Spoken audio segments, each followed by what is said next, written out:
Hello and welcome to episode 149 of Flix and a Six. I'm one of your hosts, Anthony Costanzo. With me, forever and always, the man, the myth, the high school gym yeast, Alessandro Bielsi. Say hello, Al. On football Sundays, my eating schedule mirrors the final hour of Return of the King. Nice.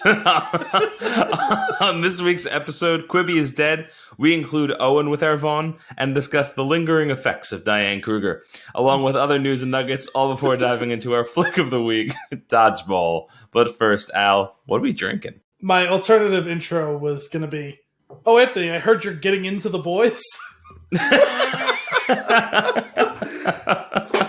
Fact. That capped a terrible month of wording for my brother, just generally speaking. He had many things. I don't remember now if we told you that when we were there, the stories of the other stuff from the bachelor party, which I will not recount on the podcast, just because it requires too much context.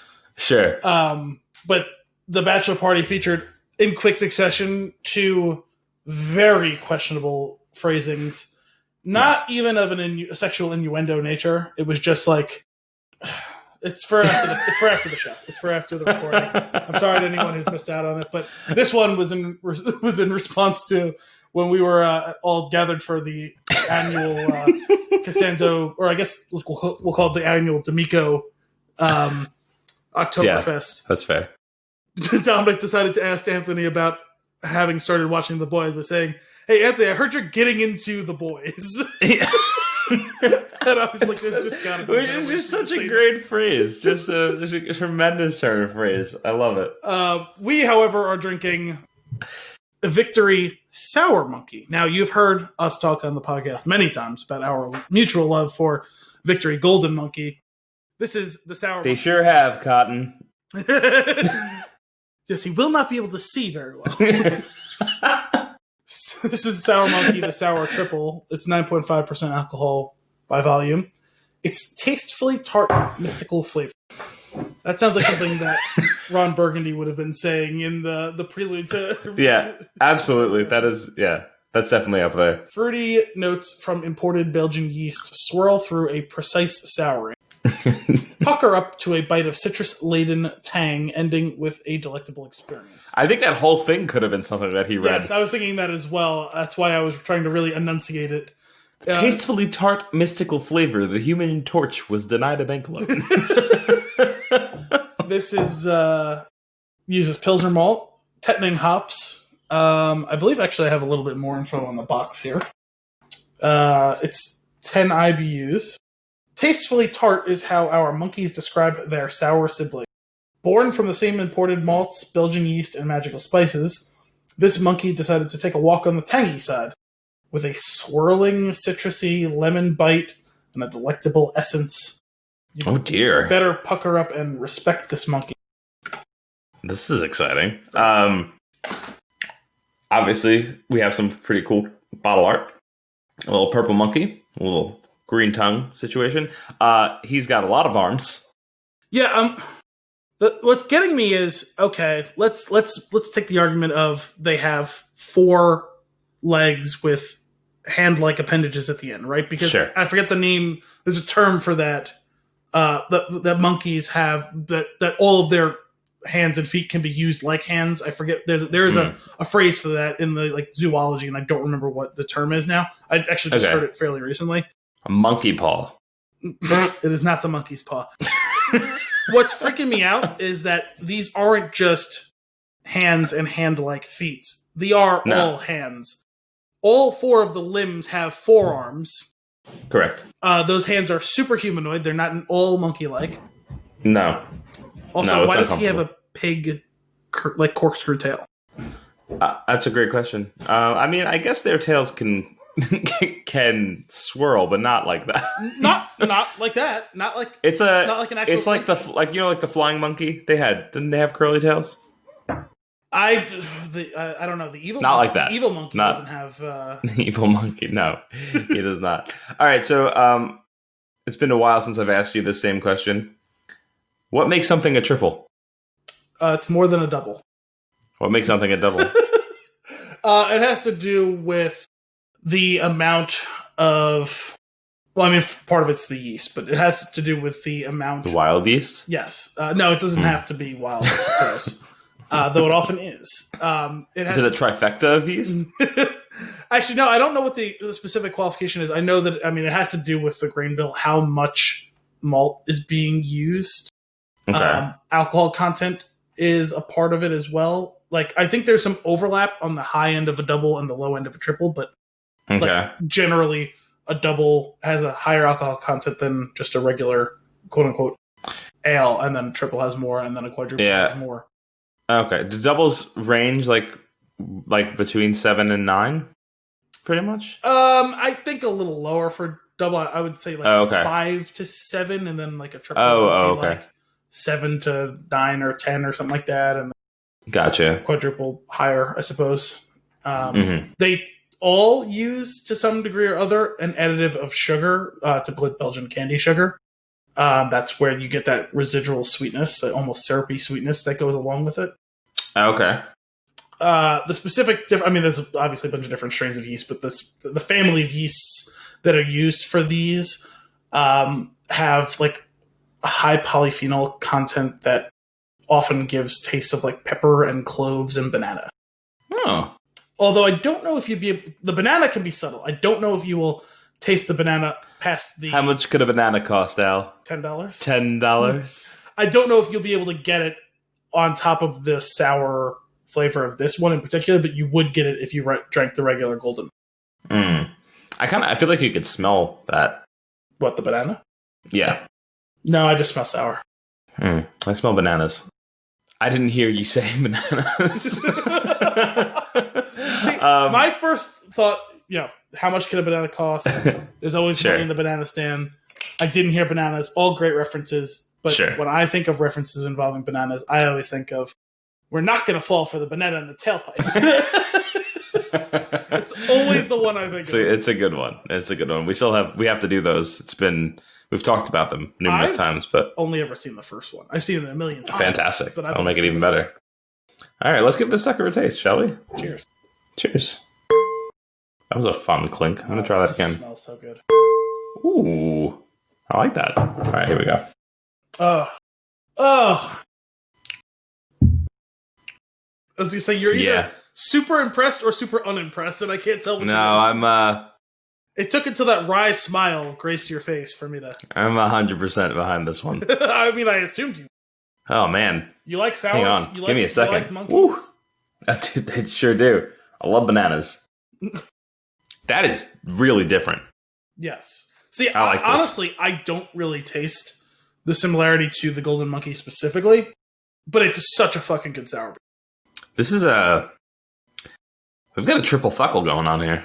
A triple thuckle? 3 thuckles? Yeah, 3 thuckles for the triple sour. It can't get over the hump to the 4th thuckle? I don't know. It's a hard thing, right? If I were rating sours specifically... I thought you were going to say it's a hard thuckle. It's a hard thuckle. If I were rating sours specifically, I think I would go 4. I'm comparing against all beers. Okay. Are not all thuckles hard? I guess generally you want them, but you don't want mushy thuckles. Definitely not. Ugh, mushy thuckles. Oh my! I don't even know. This is really tasty. So like this, not overly. There are some sours that are just like okay, like you crack it open, you pour it, and you go, all right, I see what you're doing. This has that smell. I feel like when I poured it, but it's not overwhelming at all. No, it's like it drew a line at this is too sour and took a half a step back behind it. Mm-hmm. Mm-hmm. And it's got like it's sour though, like its sour flavor is the most reminiscent of like a Sour Patch Kid of any sour beer that I've had. Yeah, it doesn't have that fake sickly sweet candy apple or sour apple, like green apple flavor. But no, for some reason that idea is conjured in my mind while I'm smelling and drinking this. Like it doesn't actually taste like it, but it's like it's in the neighborhood. Yeah. I'm with you. And do you think that that actual like candy like sourness is coming from that sugar that you were talking about? I mean, if you really let this one sit on your palate, you can get some of that candy sugar, the Belgian candy sugar in there. But I don't know if that contributes to the specifics of the sour experience. What is the difference between candy sugar and sugar? I don't know. Okay, so all I'm picturing right now is, rock candy? Yes, it's not that. You know the rock candy that comes on a stick? It's also not that. You know when they sometimes give you that with a cappuccino? To stir it? I've had that one time. I forgot that was a thing. Now, I don't put sugar in my coffee, but you give me rock candy? You bet your ass I'm stirring the coffee. So what I will tell you is I don't know what makes it so, but the consistency of the Belgian candy sugar, though it's like very, very white and looks like regular, like granulated like, WHIT. sugar. Yes. E. It looks like granulated sugar like that. The consistency is very similar to brown sugar. Okay, interesting. Now, I don't know what makes it that, but like it is as pure white as regular sugar is, but it has the consistency and the stickiness of the brown sugar. Breaking news, Al. Yes. The fourth thuckle has arrived. The fourth thuckle has emerged? Yeah. Was there a puff of white smoke that involved yes? It came and it was carrying rock candy on a stick. We've received the raven. The fourth thuckle has It's arrived. so good. No, this is really good. I want to savor every sip of it. I should probably go on and update the last 8 episodes worth of beers on the Flix and a Six Untapped. I've been a little lazy the last few weeks. You know what I think we should do? We should have a limited number of thuckles per year, and we can attribute them. And we can attribute them to the beers along the way, and we can debit from previous ratings and move thuckles along. I don't know if I'm on board with this thuckle quota. It's like a thuckle stock market. My thuckles need to be free. I do not like constrained thuckles. We're just trading thuckles on the floor. How much could a thuckle cost? $10? Oh man, I'm very happy with this one. Thank you very much for bringing this on to my I know, attention. this has been a bit of a white whale for me. I've wanted this since Kevin was drinking one on an episode of the Shortcast. And I was listening, and I was like, I did not know that was a thing, and I need it in my life. I'm gonna have to grab a pack of these because this one will definitely be right up Kim's alley for sure. Oh man, what a treat! What a treat! Oh man, I'm not gonna be able to stop thinking about that one. I don't want that beer to end. Well, now I feel bad very because I upsetting. did buy a 6-pack. I should have given you 2. I had a feeling you were going to like it, but I just... It's okay. I'll go buy some. It's fine. I did see it the other day, so it's available here. I mean, it should be. It's closer to you. You never know, man. You never know. I'm just saying, it's a popular Pennsylvania brewery. Sure. What do you say? Wait, how many thuckles are you giving it? I mean, yeah, I'm in that 3 to 4 range for sure. 3 to 4 thuckles. Yeah. Has the fourth one arrived? All right, let's get into some news and nuggets, shall we? Yes. Al, I hear tell. That's another one, Nope. right? And how? Oh my god. I did get to use it the other day. I was pretty happy with myself, even though it didn't quite fit. You got it, and it was fun. There is a holiday special in the works.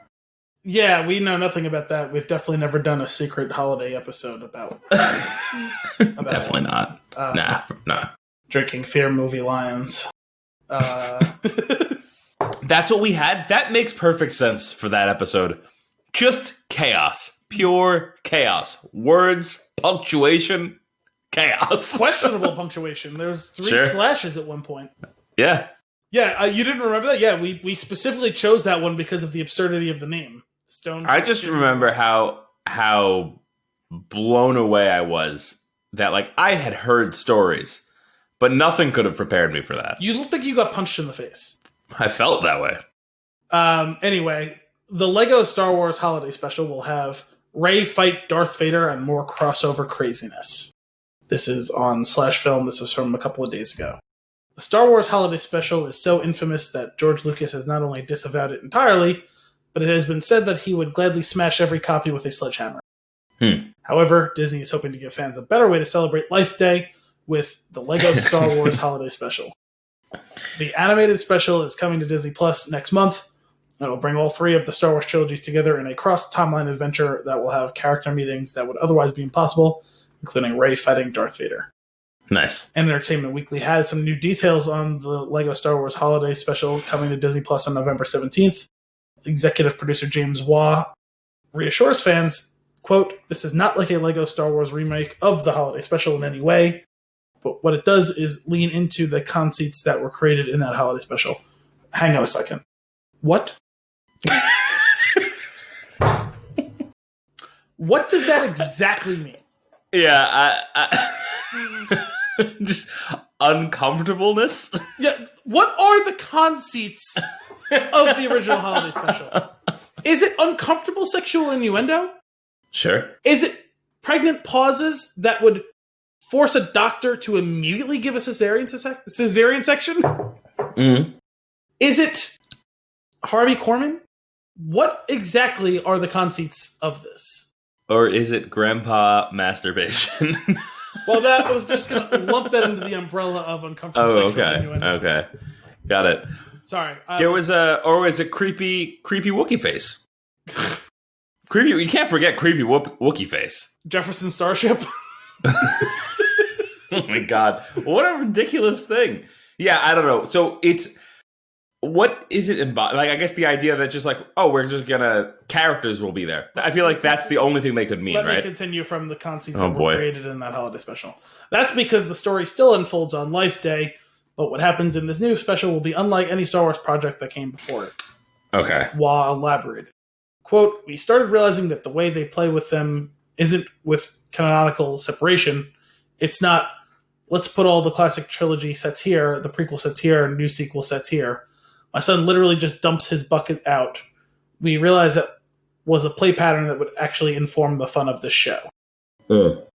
One of the impossible meetings will see Rey encountering Darth Vader and having a lightsaber battle. They're really selling us on this lightsaber battle. Yeah. There is a picture of a Lego Rey with her from the end of Episode 9 yellow lightsaber crossed with Darth Vader, and behind him is stormtroopers, and like it's only part of the head of another. It looks like an alien creature. I'm not entirely sure what it is specifically.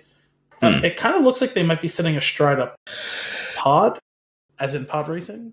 They're definitely on Tatooine. I sure hope there's pod racing. This is pod racing. Oh, hey! next line down. As you can see, that's Sebulba's pod racer behind them. Oh yeah, here we go. With a stormtrooper and Sebulba in the cockpit. Okay, I couldn't. This sounds like the fan fiction that I wrote when I was in grade school. I couldn't tell. I knew it was some sort of alien, but I couldn't tell what it was because you only see his face from like here up. Sebulba. Hang on, what the hell is going on here? That's the next line. It all has something to do with a mysterious Jedi temple that somehow launches her into this adventure, allowing Rey to experience moments and interact with characters from the stories that came before her. That means multiple versions of characters like Obi-Wan Kenobi, Han Solo, and more. Nice. Star Wars has one of the most meticulously maintained canons in fiction, especially since Disney bought Lucasfilm and effectively wiped out the Star Wars Expanded Universe and rebooted anything that was written about Star Wars after. So having something fun like the LEGO Star Wars Holiday Special that allows fans to see zany crossovers has the potential to be a great distraction while we wait to hear what's next for the Star Wars saga, especially since the holidays are going to be marred by the coronavirus pandemic sticking around. Waugh added, what we really wanted to do was create a piece of entertainment that could be watched every year. In this age of nonstop content, something that you can actually just go back to over and over every year is rare. What excites me is that I think we achieved that and the story has heart to it. Nice. That's exciting because, if anything... Hang on. Final line. At least we don't have to worry about some kind of musical interlude by B. Arthur. Oh, boy. I will say I'm kind of excited about this. The Lego franchise as a medium for movies and shorts and stuff like that is pretty solid. Like they do well with those things. They're very funny. They're usually lighthearted. I feel like it'll play well within the Star Wars universe for basically putting the old holiday special like way down the line. Let's forget all about this, and then this could become the Star Wars holiday special. That would be a really cool thing. That being said, this is obviously we're gonna have to do this, right? This will be an episode. I mean, this will probably be our holiday episode. I'm imagining this will be our holiday episode. I do think it's gonna have to tie into your 30th birthday in some fashion. It's coming out a couple of days before then, so we'll make it happen. Yeah. Oh boy. I do think we need to watch it together. That would be ideal. Maybe over some of these Jack Sabbies that have been sitting on top of my fridge. Yeah, I'm pretty excited for those. So we'll make that happen. But this could be cool. I think it'll actually be fun. Yeah, I mean, there's a good chance that it's actually also really good. Yeah, I mean, it could be good for what it's going to be, right? I've heard that the hell is it called? They do that series on one of I don't know if it's been migrated over to Disney Plus now, but it was on I think Disney XD or something like that. It's Galaxy of something, and they take iconic scenes from different Star Wars eras and they animate them and they do different takes on them. And it actually even kind of sometimes it changes the perspective on it, and sometimes it even has outright rewritten some of it, but it's been it's treated as a kind of weird hybrid fringe borderline between Legends and canon. Okay. I forget what it's called, but I've heard that they're interesting. I've heard that they're good, and I think they're shorts. Like some of them are like 5 minutes long, some are like 10 minutes long, whatever. Like I forget exactly. Okay. I've never watched any of them, but it's been a running thing for a few years now. That's on Disney Plus. I don't know if it's on Disney Plus now. It was definitely on Disney, because I know I would see it when I had the Disney app on to watch Rebels or that stupid show that was terrible, Resistance. Tell me how you really feel. Damn. I did. It was bad. It was really bad. Oh man, that's rough. Well, I'm looking forward to that, and you, audience, should look forward to the just the shenanigans that I'm planning on getting us into for Al's 30th.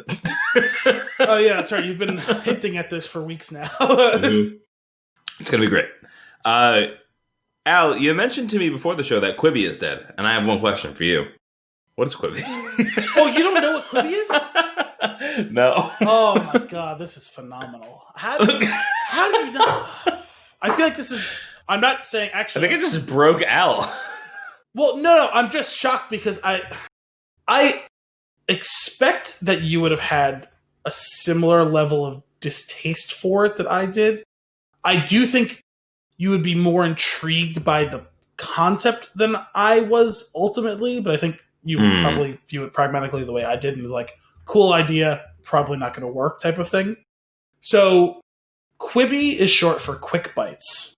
And all right, hang on. First off, no. I know. There's been, trust me, any jokes that you think of while we talk about this for the next 5 or 10 minutes, trust me, they've been heard. No, it doesn't deserve jokes. They've don't like it. Been beaten to death, beaten the horse to death, and then they've beaten it to death again with the dead horse. Peter, stop doing what you're doing. Yes, basically. So yeah, the whole principle behind it was a streaming platform that was going to create TV shows and movies to be consumed in short bites on the go. Why? That is one of the many questions that's been asked. This is a paid streaming service? Oh yeah, 100%. How much did this thing cost? I got it now. Well, let's find out, because I'm going to bring up this article on Vulture about Quibi dying from a couple of days ago. Maybe it was last week. I forget. It definitely was for last week, because I had this on the notes punted last week. This is on Vulture. It was updated on the 21st. Quibi Quick Bites the Dust by Justin Curto. Well. Just over 6 months after it launched, short-form streaming service Quibi is shutting down, the Wall Street Journal reports. Founder Jeffrey Katzenberg, previously Walt Disney Studios chairman and DreamWorks CEO, told investors the news on October 21st, according to Journal sources. Quote, "We'll share a statement this afternoon. For now, we don't have a comment." A source also tells Vulture the company is holding an all-hands meeting at 6 p.m. of that day that was a week ago. Katzenberg pulled the plug after a restructuring firm hired by Quibi recommended shutting down as an option earlier this week. That development came after Quibi floated a sale last month, also reported by the Wall Street Journal. Since its launch, the service dealt with low viewership on its shows, which include such esteemed fare as the Anna Kendrick Sex Doll Show. Was titled Dummy. That was a joke. That's parenthetical by me. Ashton Kutcher's Punked, and something called Murder House Flip. Wait, Punked was back? See, that was one of the things I didn't know. Katzenberg initially blamed the COVID-19 pandemic, given Quibi's... Okay, yeah, sure. That's what the problem was. Got it. I know. Debut about a month after it began, rather than facing initial issues like the lack of capability to screenshot. But numbers released in July estimated that just 72,000 people converted to pay subscriptions after their 3-month free trials expired. Finally answering our question, quote, is anyone watching Quibi? Oh my God. With a resounding no. Maybe things would have gone differently if they'd called it Oma Case instead. That joke goes over my head. There's a link I'm not clicking on there. Fair enough. Here's to hoping Nikki Fresh with a $sign in front of the S. That was I believe, a show that featured Nicole Richie rapping about different things. I remember reading about that. And game show, and the game is spelled with a Y, so I'm assuming that it was a game show featuring heavily gay people. Okay. Based on the spelling of the word. Can land on proper streaming services where they belong, and that Joe Biden doesn't let CEO Meg Whitman anywhere near his cabinet. I'm not sure what that's supposed to be. This was an update later at the end of the thing. You know it's bad when billionaires are writing apology notes that are available for public consumption. On Wednesday evening, Quibi founders Meg Whitman and Jeffrey Katzenberg posted an open letter on Medium explaining their decision to disband the streaming platform after just 6 months. Quote, Quibi was a big idea, and there was no one who wanted to make a success of it more than we did. Our failure was not for lack of trying. We've considered and exhausted every option available to us. In the letter, Whitman and Katzenberg acknowledged that despite their best efforts, there may not have been enough demand in the marketplace for a short-form streaming platform, capitulating that, quote, the idea itself wasn't strong enough to justify a standalone streaming service. Okay, so I know it's easy when somebody has an idea to be like, that's stupid. It totally is. And it's also usually not fair to be that way. Nah, this is fucking stupid. That being said, that's where I stand on this. I didn't even know what it was. Yeah, I'm actually surprised because this feels like the exact type of thing you would have been plugged into, like being aware of. No. So I looked up game show, and it's IMDb synopsis. Straight contestants are paired with celebrity partners as they do battle for the title of Queen of the Straights. I don't know what could possibly be going on in that game show, but the picture, the art is what I assume the two hosts of the show riding a unicorn that is jumping through the sky and shitting a rainbow. Oh, fantastic. So it's fantastic. So I'm trying to find this other story, like the one I originally saw, because there was some more information involved with it. The one I just read from wasn't the original one I'd seen, but this was a week ago, so I didn't hold on to it. Because there was some more information about some of the specifics of the shows and what happened. I feel weird about this. I think this is the one. It was on Dead. All right, what do you got? They sorry, the beginning is great. Quibi, the mobile streaming service, launched amid great fanfare and nearly $2 billion in startup capital by Jeffrey Katzenberg and Meg Whitman. Excuse me? Is officially shutting down. Oh yeah. Excuse me? This one had big money in it. That's why this whole thing is so fascinating. $2 billion behind this idea? Oh yeah. So the management team's exploring options, including selling content. It has 100 shows, or the entire service should a buyer merge. Attempts to shop it thus far have not gained traction. Including what's owed to creditors, it said about $350 million will be left from the roughly $1.8 billion in capital that was raised from a group of media companies, venture firms, investment banks, and individual backers. The winding down process is going to take months.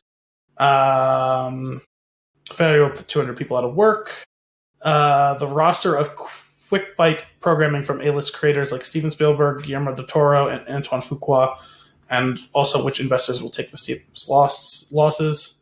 Quibi backers included such Hollywood players as Disney, E1, Fox, ITV, Lionsgate, MGM, NBC Universal, Sony Pictures, Viacom, and Warner Media. Tech investors include e-commerce giant Alibaba, Strategic partner investors included Goldman Sachs, JP Morgan Chase, Liberty Global, Madrone Capital, the last of which led the round. The BBC also invested. I have here, so I apologize if you already mentioned this, but $4.99 a month with ads. And then there was an ad-free one, yeah. $7.99 without. Both of which are here's the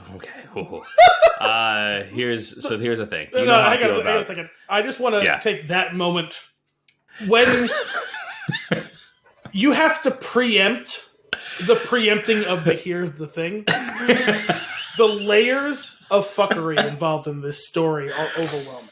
I had to brace myself for what I was about to bring up. You had to brace yourself for the bracing of yourself. Exactly. There is a thing that I just can't get past. I refuse to. Just the one? Because we went on this specific thing. It's a big one for me. Is it the Quibi being for quick bites? No, that's number 2 on my list. Actually, you seem pretty hung up on that. So. No, I'm not thrilled about it. That's for sure. Here's what's bothering me the most, and you know how I feel about this. We've talked about this before. If I am giving you the dollars, you are not giving me ads. Yes, that's it. Well, period. At least as far as streaming goes, for sure. End. No, that's it. Well, we have disagreed on that slightly with live TV, but if you're gonna pay for a streaming service, for sure. Yeah. No, it's absolute horseshit. Yeah. Absolutely not. You are paying for 30% ads at that point. Yes. That's unacceptable. And we've allowed this to happen. As a society, maybe not now, maybe not with Quibi, maybe not with these quick bites, which quickly bit the dust. We're not dealing with that. We're not allowing them to do it. But Hulu? Come on, guys. No, I'm sorry. No.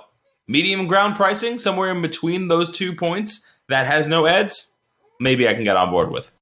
Yeah, I guess. I don't know. It's just unacceptable to me. So the only site that I use that has ads, that has payment, is Hulu, but it's not even my account, so... For me, it is free, so I don't Sure. What I will say is, I mentioned it when we were talking about high fidelity. God, was the way they put the ads oh my God, so jarring. Yeah, because they don't have the shows are not made with the intentional ad cut. Yes. Right. So there's one problem. 2, I don't remember which service it was. But there was a service for a while that maybe it was View. There was a service I had at one point where it was like you hit the commercial break and it's like we're giving you 3 ads and we're counting down on the top left. It's like great. I know how many ads there are going to be, but then it's the same ad 3 times. And I've been getting it on podcasts this week. One of the ones I listened to has ad roll that like 80% of it is Geico. And forget about the fact that they're playing the same 3 ads over and over and over. They're frequently getting 2 blocks in the 1 minute ad in the one. And it's the same one. Like, give me 2 of your 3, please. For my sanity, give me 2 of them. That's insane. That's insane to me. No, I can't even stand it. I hate it. I hate it all. I'm not paying for ads. You can bite me.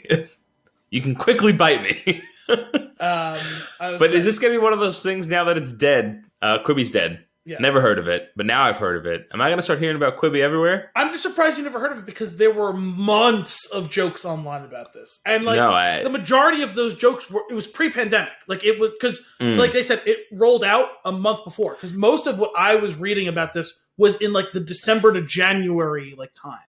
Dude, it's very possible that I came across it and it was a word that was not a word, and my brain was just like, the RAM is out. We've got nothing left, and I just moved on.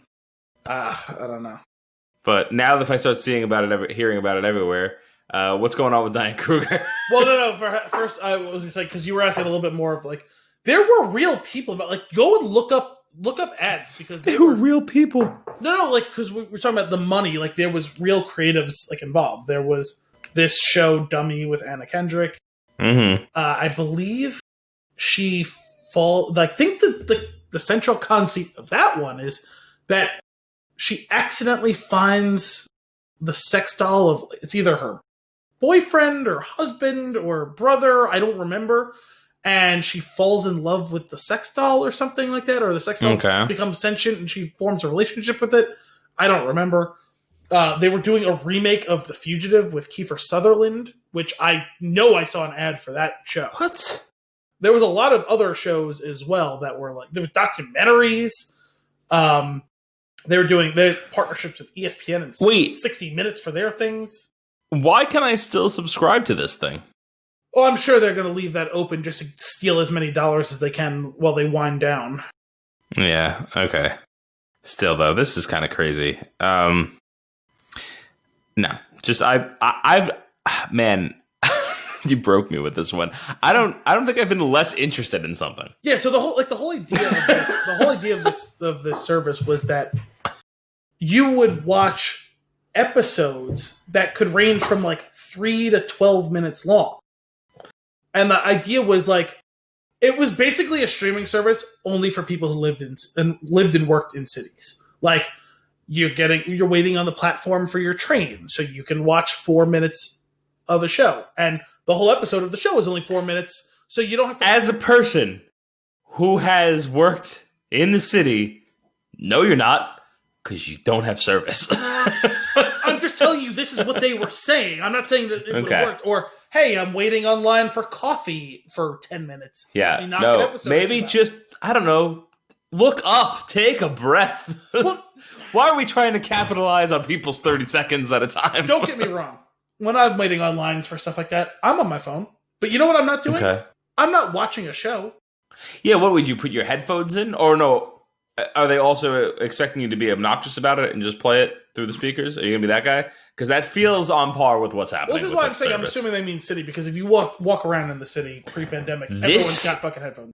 Is garbage. Ow. Oh, absolutely.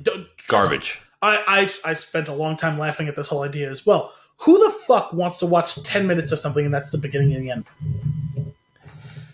I have to assume that, like, how did this take off? How did this start? Like, was there a focus? Was there a focus group? Or was it just people with money that were like, well, this sounds like a good idea, and they did, and they did it? It was two rich 65-year-olds who decided that that's what young people want. Okay, see, that makes sense. And then it failed. Hey, young people have short attention spans. I read that in Reader's Digest. Oh my God. Reader's Digest. That is why I chose it. What a blast. What a blast from the past that is. What else do 65-year-olds read? Wait, what else? I don't know. Chicken Soup for the Soul. You might have beaten me. You might have raised my Reader's Digest and bet Chicken Soup for the Soul. You might have beaten me. Oh man, wow, you broke me with that one. I haven't thought that's a term or a word, a phrase that I have not thought about in, I don't know, since like I was, I don't know, 10, and like they were on the top portion of the toilet. they were in our bathroom in Mama and Papa's house. Yes. Yeah, because I live there. I know. That's why I said it, because no one under the age of 65 owned those. That's right. Those are things of a bygone era. And anyone who's listening to this now hasn't thought about them in at least 10 years either. And they're going back to a pre-Y2K era in which they were little kids and they were at their grandparents' house and they saw those. Yeah, but dude, here's the thing. I'm on the I'm on the cusp, right? Where it's like I remember a time where you like took a crap and you didn't have a phone, right? Mm-hmm. And I've read Reader's Digest, and honestly, yeah, me too, on the toilet when I was like 8 years old. Exactly, and I thought it had something to do with digesting because it was in the bathroom. When you put it on top of the toilet, and the only time you read it is after you've digested, of course you thought that. Who's going to digest? The readers. Pick up this book, and you will clear your bowels. I don't understand how anyone could think anything other than. Man, Reader's Digest. I'm blown away. Does this still exist? It absolutely does. Okay, so here's the thing. when we have enough of a following that we can start doing giveaways, what we are going to give away is a subscription to Reader's Digest to an enemy of your choice.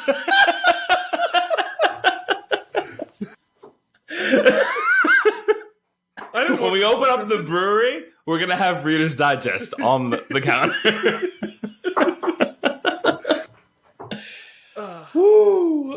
So anyway, the final line of the epitaph of Quibi is, who the fuck... I mean, listen, everyone has been on the go. Sure. I've talked about how much I've watched shows at work, and, sometimes I'm only watching them in 1 or 3 or 5 or 10 minute clips because I have to do work in between watching those clips, right? You know what I do? I press pause. Yeah. Then I come back and watch it from there. Yeah, No, I'm with you. The shortest thing I watch are YouTube videos. Even those, like, occasionally they're long, and I'll do the same thing. I'll hold on to them. I'll go back to them later. I don't need the whole thing up front. Well, it's also like, that's not even like a show. You know what I mean? Like, it's a one self-contained unit of a thing. Isn't that it? Yeah, no, for sure. This Quibi thing though, like, so is each thing a scene? I don't know, because I obviously didn't have it. Sure. No, every episode was like, I don't know, 6 minutes or 10 minutes or whatever.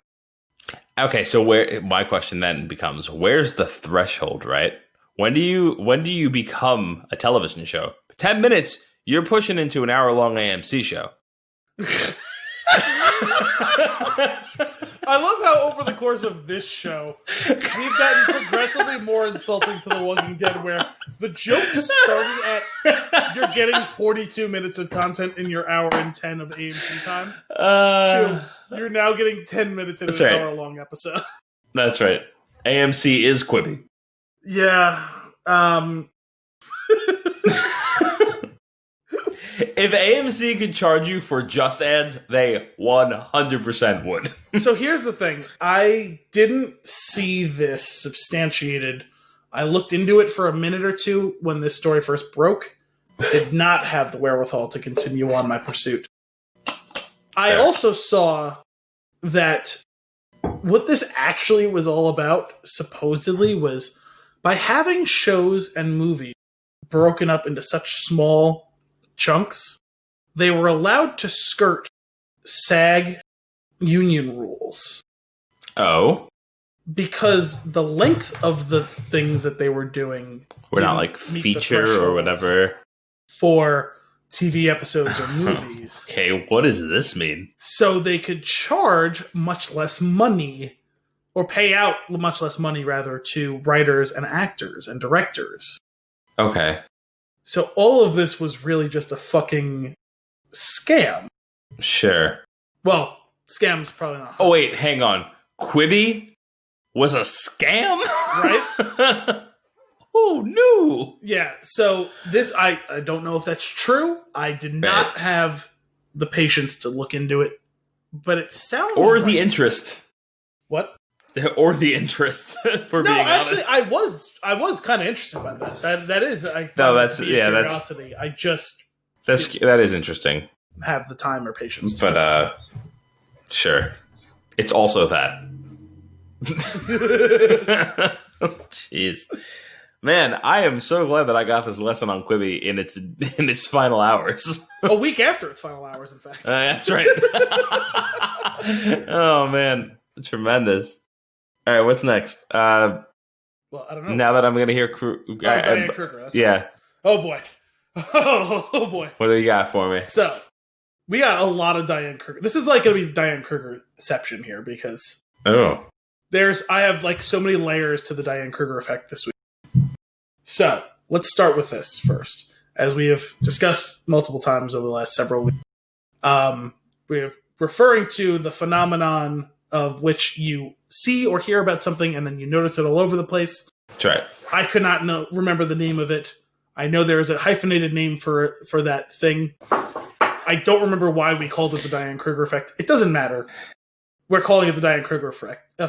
Because you called it the Dunning-Kruger, and you said that's not right. That's and right. I heard Diane Kruger, and I was like, that's definitely not right. I said I keep having this hyphenated quick aside, motion to rename this podcast the Diane Kruger Effect. Yes, that's right. I said I keep having the name Dunning-Kruger pop around in my mind, but that's not the right thing. The Dunning refers to something else. So, I know you don't know anything about football, but Fact. here we go. So, Jerry Jones. Do you know who Jerry Jones is? No, you lost me. He owns the Dallas Cowboys. He's Okay. the most famous football owner around. I just want to pause you right there for a second. A couple of times in the past 2 months, sports have come up, and normally what's happened, I guess questions have not normally been directed at me specifically, or like there hasn't been a pause for me to say something, but I have been very honest that I have no idea what people are talking about, and it breaks them. No, see, I know this. I know that you have only the slightest tangential knowledge of baseball, and that's only because Kim is. Mm-hmm.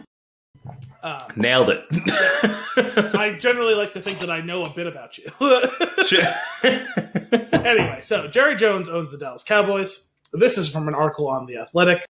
It's from Mike Lombardi, who does a good job writing about football topics, a great job on podcasting. He worked in front offices for football teams for a very long time for some of the most famous owners, coaches, and GMs. What is a front office? Well, so it's generally like on-field coaching staff, and then front office is like it's like the general manager, the scouts, all the people who are involved with the business end of like acquiring and trading players for the roster. Gotcha. And what is the back office? Well, the back office is like the actual finance stuff. Is there a side office? I mean, I'm sure the does it have a staff view? is on the side office. Anyway, Mike Lombardi's writing this, so just bear with me. You'll see where this is going soon enough, okay? When Cowboys owner Jerry Jones first hired Mike McCarthy, parenthetical, Mike McCarthy used to be the head coach of the Green Bay Packers. He won a Super Bowl as coach of the Green Bay Packers. My thought was that he'd bring a sense of toughness, accountability, and discipline to the boys, referring to the Cowboys, not the show. As well as you're getting into the boys. I know, that's why I said it. I thought that Jones had finally seen the light. He was finally admitting he needed a change. I felt McCarthy would tell Jones what he needed to hear, not what he wanted to hear. Jones needs the truth. He needs to hear a different tune, and most of all, Jones needs to know his way is not working. We all treat the Cowboys and Jones like NFL royalty, yet when you examine the facts and move away from the Jones public relation machine, they have been below average the last 25 years. I don't care that Jones is in the Hall of Fame. That's not relevant. Jones is in the Hall for the game's advancement, not for his understanding of the game. It's been 25 years since the boys have won a Super Bowl. What's even more remarkable is they have only been to the playoff 10 times in the last 25 years and have not appeared in the NFC title game.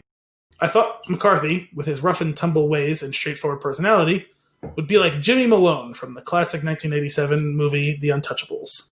Nice. Malone was a tough guy, wouldn't take any crap from anyone, was always willing to lay down his life for a great cause. His role was to help American Prohibition agent Elliot Ness understand what it would take to beat Al Capone. Ness was naive. His knowledge of the underworld was superficial, underestimating the lengths Capone would go to win the war. Until Malone explained the powerful truth, Ness would have never completely understood how hard it would be to send Capone to prison. McCarthy would be the Malone to Jerry Jones's Ness. Did he? Hang on. Did he just lose it for a second and just dive deep into the plot of The Untouchables? Well, so this is... So the thing you have to understand about Lombardi is he's a huge fan of all of these mob movies and shows. Goodfellas, The Godfather, The Untouchables, Sopranos. He's a huge fan of all of it. So the reason I brought this up is because I was reading this article like whatever it was 2 weeks ago, a week and a half ago, and I was like, oh my god, this is the Diane Kruger effect in effect. We just watched this movie for the show, and 100%. Here he is going in a deep dive, and I'm like, I totally understand this reference now. I would have had no idea had I never seen the movie. Oh my god. And it happened, there was like a form of Untouchables inception when you tried to make me grab the quad beer that I do not have because we drank it already when we did Untouchables. Now, I'm going to scroll past the body of this to the last couple paragraphs. Where are we here? He goes on. Really good story if you're a football fan and you want to. So this is the final two paragraphs. Sorry, he goes on. I'm going to paraphrase the one right before it. He's talking about how Jerry Jones has modeled his organization over the Raiders as Al Davis for decades. He was the owner of the Raiders, but he was also the GM and for a brief time, I believe, the head coach. And he actually had real football knowledge while being the owner of the team, whereas most owners don't. Jones is trying to model his the same way, but he doesn't actually have the knowledge. So it picks up here. Jones does not have this vast knowledge. Jones is what people refer to in the business world as having the Dunning-Kruger effect of management. Wow! That's what I told you I was reading this. I was like, oh my god, this is like mind-blowing. Like, it's the Diane Kruger effect and the Dunning-Kruger effect all in the same article. My goodness. In psychology, the Dunning-Kruger effect is a cognitive bias. Described by social psychologists David Dunning and Justin Kruger, this bias results from successful people in one field who then believe that success without vast knowledge can extend to other endeavors. It can't, and it never does. Their lack of self-awareness creates a void in evaluating their own performance, leading to poor results over an extended period. After not being able to compete for a Super Bowl in 25 years, wouldn't you think Jones would stop and say, my way isn't working? No. Instead, he doubles down and hires a Super Bowl winning coach and then doesn't give him any power to do his job because he is an example of Dunning-Kruger. Wow. That's insane. So this just took another level, right? So it's like not only Untouchable's Diane Kruger effect, we brought in the Dunning-Kruger effect to explain it. Exactly. And then bringing it back again later on in the article, for some reason, felt like hearing it again somewhere else. You want the final cherry on top of this whole... Please. So after reading this and knowing I was going to bring this up on the show, I finally found the name of the actual phenomenon. It's the Baader-Meinhof effect. Oh, yeah, it is. See? Yeah, it is. I was like, I knew. And now I'm going to hear that everywhere, and I'm going to chuckle. And I was looking it up. Well, so this is why I've always been confused about it, because I know it's called that. I know I've seen that. I always forget the name of the term. It's funny that it's also two German, whatever. And I was like, I've always been thrown off by the fact. I was like, why is it so specifically called Baader-Meinhof? Because Baader-Meinhof was the name of a terrorist group in Europe in the 70s, 80s, and I guess the 90s. So I looked up the origins of the term, and it's because people couldn't remember where they had heard Baader-Meinhof, and that it was in reference to the terrorist group. Oh my god. What a mindfuck.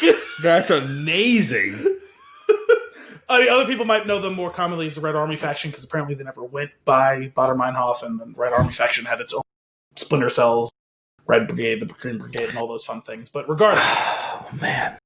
That's so good. Baader-Meinhof. That's so good. Now, this made my just day. To be clear, we have all had a history lesson. We've all had a lesson on cognitive bias. We all know now that it's called the Baader-Meinhof effect. But forevermore on the show, it's going to be referred to as the Diane. Oh, 100%. I'm just waiting for the day. Like, it's like I'm like 99% sure he listens to the show. That's one. Two, now in the next article, I need him to refer to it as the Diane Kruger. just to do it. If Mike Lombardi was aware of this podcast, oh my God. Oh my goodness. That's fantastic. That was that was a good one. It was. I like that. I'm glad that you appreciated it. That, also Mike, I'm sure he liked that. One consistent listener that we have. I will say the numbers have spiked recently. I don't know what that's about, but hey, welcome new listeners. I'm glad. I'm glad. We have these like periodic, like we'll like stay very static on how many people listen, and then we have a jump.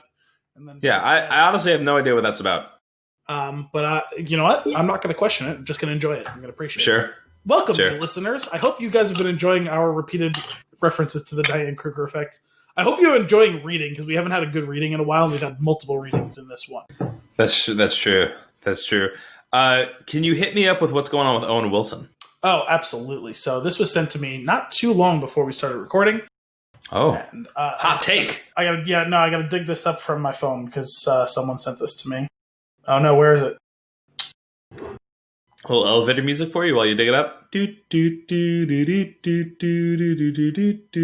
appreciate your use of the girl from Ipanema. Okay. Owen Wilson has made around, and I don't know if these numbers are true. Just bear with me. Okay. Owen Wilson has made around $217,838 from his movies. He averages around 3,500 words per movie in 47 movies. That's about $1,324 per word. Wow was 102 of those words. Owen Wilson has made roughly $135,072 from saying wow. That's the greatest breakdown ever. Wow. Can you please, I know we don't do this very often, can you please find a clip of him saying wow and splice it in here in the episode? I could try, for Like where sure. you think, judiciously where you think that it belongs to be. Wow. Oh my god. The Owen Wilson It's great. wow It's a great phenomenon story. is so incredible. The videos in which people splice in his wows for sound effects, Oh yeah, those are the best. great. In particular, the scene from Phantom Menace, when Darth Maul is fighting Qui-Gon Yeah, and Obi-Wan. replacing the lightsabers with wows. It's it's pretty great. It's just Pretty great. chef's kiss. I like the. I'm just on board with. They've done a supercut where it's just all of the times that he said it, so there's no repeats, and it's the actual clip of him saying it, and it's mind blowing. Yeah, it's 102 of them. I love how like it's a lot of the same. Wow, wow, wow, wow, wow, and then every once in a while, one's cut in there where he just goes, Wow. yeah.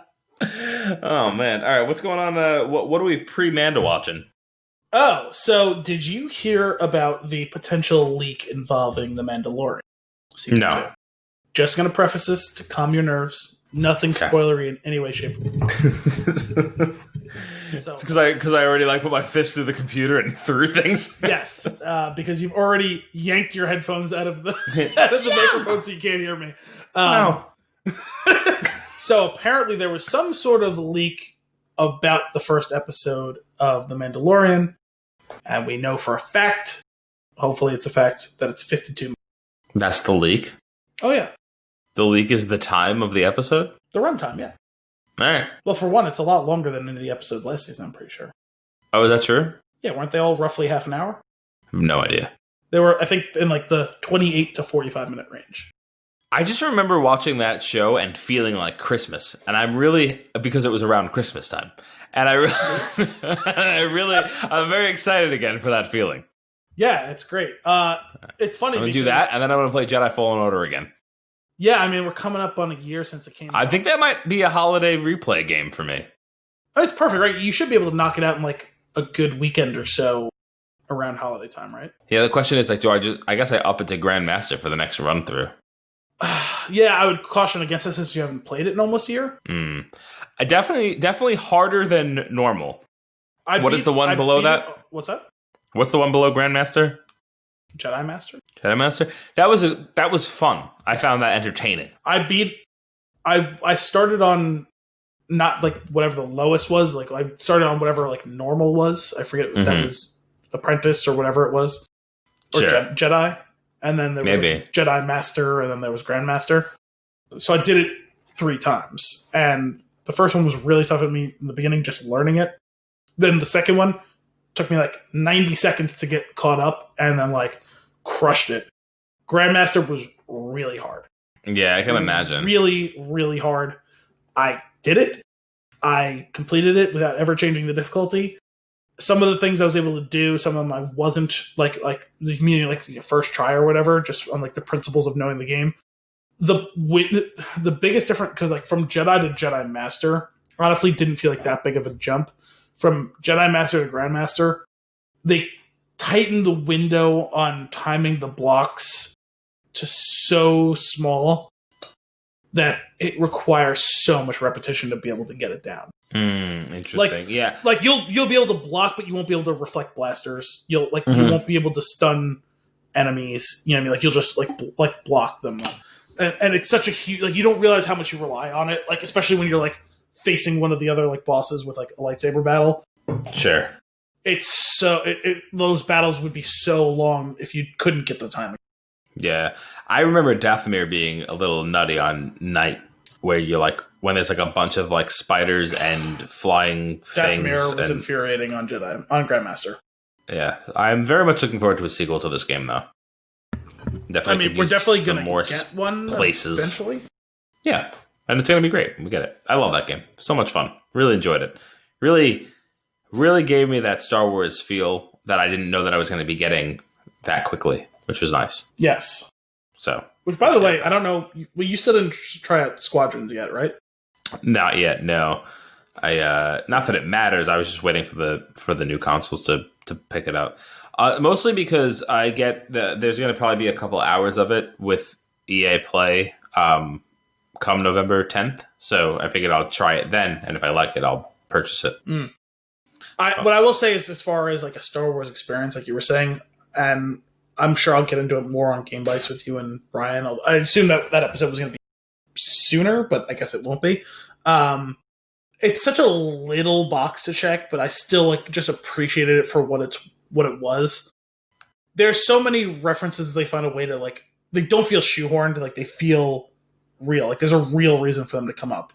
At least some of them where that connects you to the greater Star Wars world. Like that's cool. I'll just throw it out there, like because it has nothing to do with the actual story. Yeah, I'm not super interested in whatever the story. I'll be engaged while it's on, but I'm not like, oh my god, I need to keep this under wraps. I liked the story, but the way it ended, it's so pointless.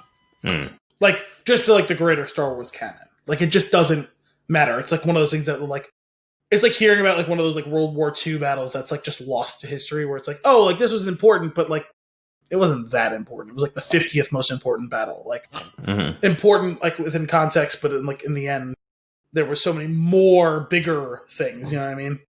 Yeah. It just didn't change the story in any way.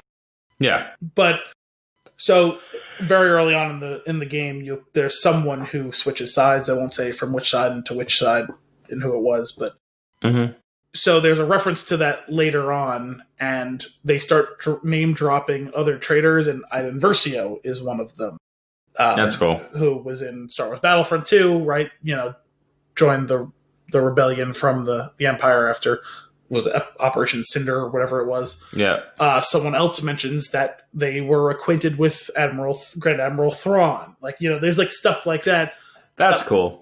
I guess this one is more of a spoiler slightly, but I just liked it and I thought it was cool. Someone name drops General Hera Syndulla, and it's like, oh, hey, she was in Rebels. That's cool. Yeah. And then she's actually in the game. Oh, nice. Vanessa Marshall to voice her and everything. That's pretty cool. And she actually, by the end of the game, becomes like a quite important character in the like. Not like I just assumed she was going to be like they had her go in the studio, like a cameo, record for hours in a cameo. And nope, she becomes like a full blown side character by the end. Like that's pretty cool. I dig that. So like stuff like that, it's like okay, like this kind of matters, or at the very least, it feels real to the universe. Like it's like this is happening, right? Yeah. There's another character who this is a super obscure cut. One of the major First Order characters in Star Wars Resistance, his name was Major Von Reg, I believe. He was like a special like TIE fighter like pilot who like was a character on the show, and there's a character on Titan Squadron, the squadron of the Imperial side, whose last name is also Von Reg, and it's pretty damn obvious that she's his mother. Like, it's just like such a random like tie-in. It's like, but you know, it does feel like it's part of the whole thing. You know, that's cool. I dig that. Yeah, I'm looking forward to playing it for sure. Sweet. Do you have any other news and nuggets? Let's see. We did Quibi, we did Wilson, we did Diane Kruger. Manda Watch, we did... Oh, sorry. I have a what we're watching that I forgot about. Oh, cool. Because that's what I was going to close with. So okay, good. I totally forgot to mention it to you. So I don't know if you recall, I mentioned... It was almost Diane Kruger-esque, I suppose, earlier in the summer. I just randomly out of nowhere thought, whatever happened to Corporate on Comedy Central? And so I went and looked it up and found out that it was going to be airing in like a week and a half, the new season. And I was like, oh, wow, what are the odds of that? Didn't that happen recently? for another show that you watch, or like maybe earlier this year? No, that was the show. That's what I'm talking about. It was during the summer. I mentioned it to you. Oh, I thought you were saying this happened just now. Oh my god, sorry, No. I must have blacked out for a second. Yeah, no. So what happened was I never actually got around to watching the show. Oh, okay, I got you. Time for it, and I also found out that new season was also the final season. It was a slightly preview season. It was only 6 episodes. I watched all 6 episodes last night, and man, that show did not get the attention. It was that good. A delightful show. Kind of. I might have to check that out. Yeah, no, I think you would really, really like it. Yeah. Super easy to watch. It's fucking, I think, 26 episodes. They're half-hour episodes, so not even half-hour episodes. Okay. The first season was uneven. It was a little bit rough. Just like finding their voice. Like it was fun. It was entertaining. It was good, but the jump in quality from the first season to the second season, where they fully actualized into what they wanted to be. Like they totally found the perfect match of like their tone and their voice. Mm-hmm. The second season was so incredible, and the jump from the second season to the third season was smaller, but like it was still even more like improvement over it. But like it's like still within that same realm. It's a really funny show. Super Nice. dark at times. It's like black comedy.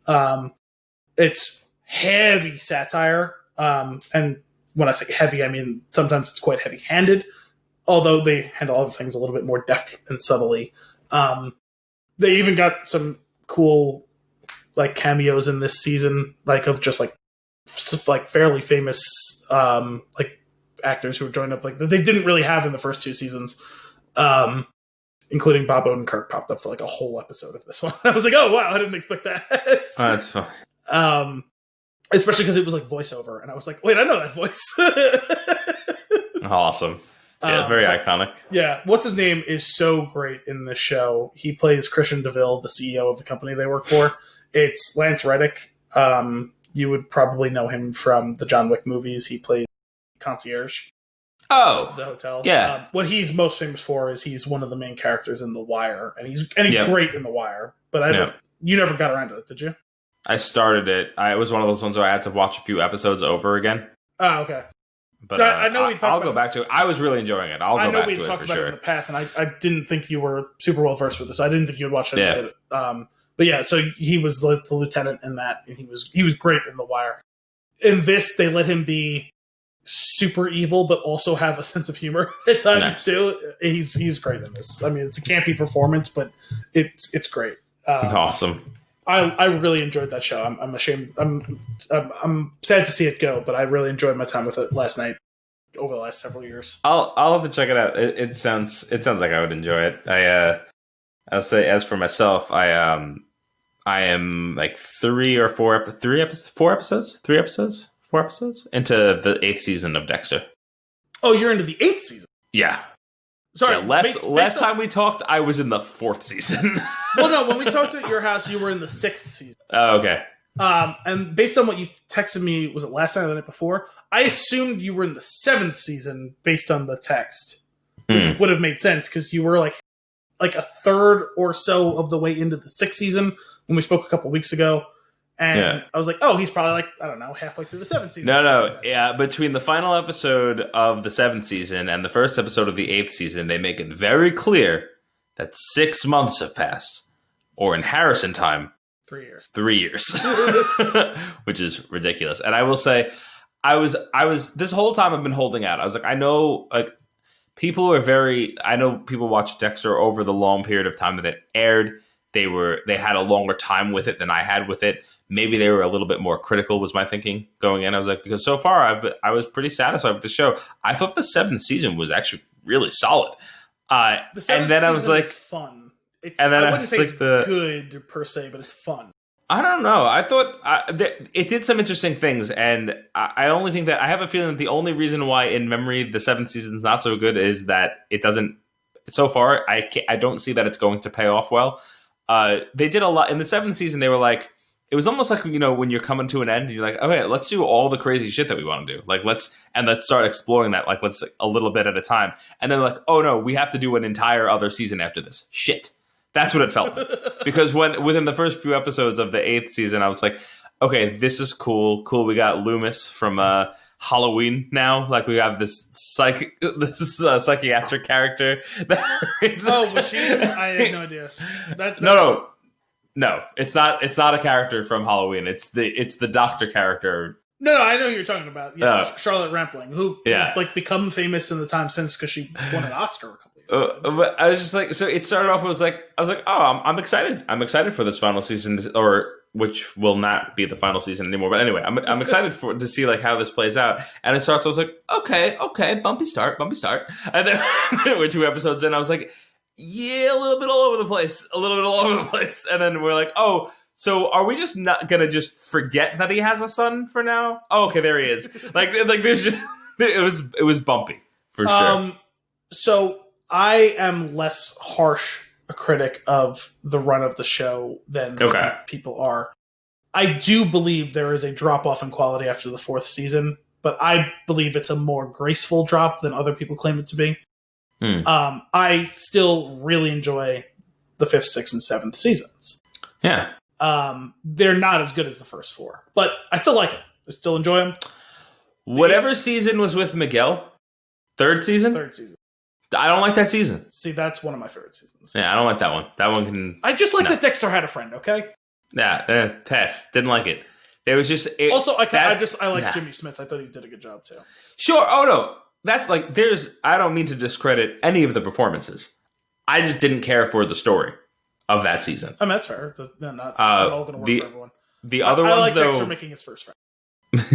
Dexter's got a friend. I do like the...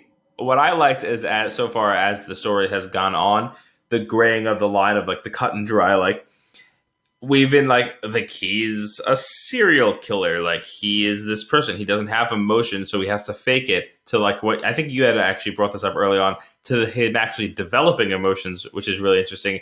Now they're kind of beating you over the head with it, with this doctor that's like, oh, it's fascinating that you have emotion. It's like, no, dude, we've been here for 7 seasons. We get it. It is interesting, but you don't have to tell us that. Well, so that's what makes the whole show on the macro level interesting, right? Is you're given a character who you're told is a true blue intelligent psychopath who does not and cannot have feelings, and oops, he develops feelings. Yeah. Now, to the level of a normal functioning human being, maybe not, but he like transcends the primal nature of the nearly animalistic subhuman that they're claiming that an intelligent psychopath would be. And that whole central struggle is a fascinating arc for the whole show to explore. It becomes very heavy-handed with her and that season showing up. I do think there's some interesting stuff in her inclusion in the show. The whole idea that she kind of quote-unquote made him. Yeah. It's a little creepy. She's also a psychopath. Like, we were clear about this, right? No. Oh, okay. That's how it feels to me. She's definitely weird. But no. We'll see. But see, the thing is, though, like, I will relent to the critics on that season. It's not very good. Not to say that there aren't moments, but overall, it's not very good. Like, it's... I think one of the most frustrating parts of it is where we have Deb right now. And it's just not... Like, I don't want to watch it like this for 10 episodes. Not like this. Not like this. Not like this. Well, how many episodes in are you? Like 3 or 4. I mean, she does break out of the druggy funk. All right, that's good. That's good to know. That's good to know. It's a good show. I will mention from the bank of episodes that you've just been through. I always forget which season it's in. If it's in the 6th or 7th season, Nebraska. That was the 7th season. That makes sense to me based on the timeline because Deb's on his ass the whole time. Mm-hmm. That's a great episode. It's the return of Brian. He replaces Harry. Oh yeah. Yes. I know what you're talking about. Yeah, that was a good. That was good. Episode. I will say one of the things that was a little bit. I think it was a wink to the camera, which I think was also fantastic. There are occasional winks at the camera. One of the things that I've had the hardest time with, and every time it makes me go, "Oh, brother," is when he goes, "My dark passenger." It drives me crazy. It's the worst thing they could have written as the name of this thing. And in the 7th season, he has a girlfriend, and she goes, "That's stupid." And I'm like, yes! Yes, to a certain extent. It's what it is more than stupid is it's cheesy. But I love that stupid little flash he keeps getting of the superhero, the Dark Passenger, and like him like in like ridiculous superhero costume, like jumping in and fighting crime. Like I kind of love that. It's like he is trying to aspire to something better. Yeah. But it's like my better is I'm going to go kill murderer. Right. Oh my God, it's so ridiculous. But she was great. Also, that was another thing. So now you can finally begin to understand my love of Yvonne Strahovski. She's really good. Fantastic. I will say, character. Another thing that really, really bothered me, the end of the 7th season, a flower is left at his door. And we have not made mention of it in 4 episodes. I know how you generally feel about spoilers, but I'm assuming it will come back on account of I saw her name and the number of seasons she was in. So then I can say, you haven't seen the last. She'll be back. All right, cool. No, yeah, that's good because I was just like, but honestly, though, like we didn't mention it. I won't say when, where, how, or why she returns, but she does. But that should be on his mind. But it's been 6 months. Yeah, but oh, damn it. It's been 6 to 36 months. 6 to 36. Yeah, exactly. Exactly. You want to get some news and nuggets? No, we're done with that. You want to do fun and games? I say, man, I'm reaching down to the bottom of the barrel here. If you need to get into news and nuggets now, yeah, it's fun and games. Fun and games. Here we go. All right, for this week's fun and games, I have which Dodgeball character are you? Fitting. Oh, wow, that's straightforward. I think I clicked through this really quickly, and I'm hoping. I'm fairly certain. I think there's a thing at the end that says like it gives you something, which will be nice because this is a weird website. On a scale of 0 to 5, how good are you at Dodgeball? 4. All right. There was something about the confidence of that answer that impressed me. Well, because I watched the movie with Gianna last week, and she's seen it in like pieces across the years, but like I don't think she's ever actually sat down and watched the whole thing from start to finish. And so like we were talking about it at dinner, and we were just talking about generally like playing Dodgeball, and I was mentioning how I remember the switch from being a young kid and playing with kickballs the way that you always did. And then one day you showed up to school and they were foam. And it's because they were tired of hearing that sound of it hitting someone's face. Yeah. That very particular sound that a kickball makes when it strikes a hard object.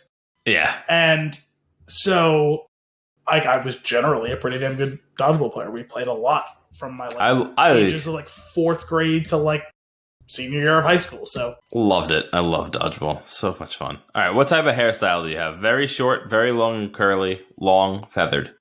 I really wish that it was feathered and lethal. I guess now I qualify as either long or feathered. So all right. I'm going to go with feathered. Oh, nice. I like it. All right. Are you organized? Yes. No. It's pretty binary. Oh man, it depends on what phase of my life we're talking about. Let's go with this.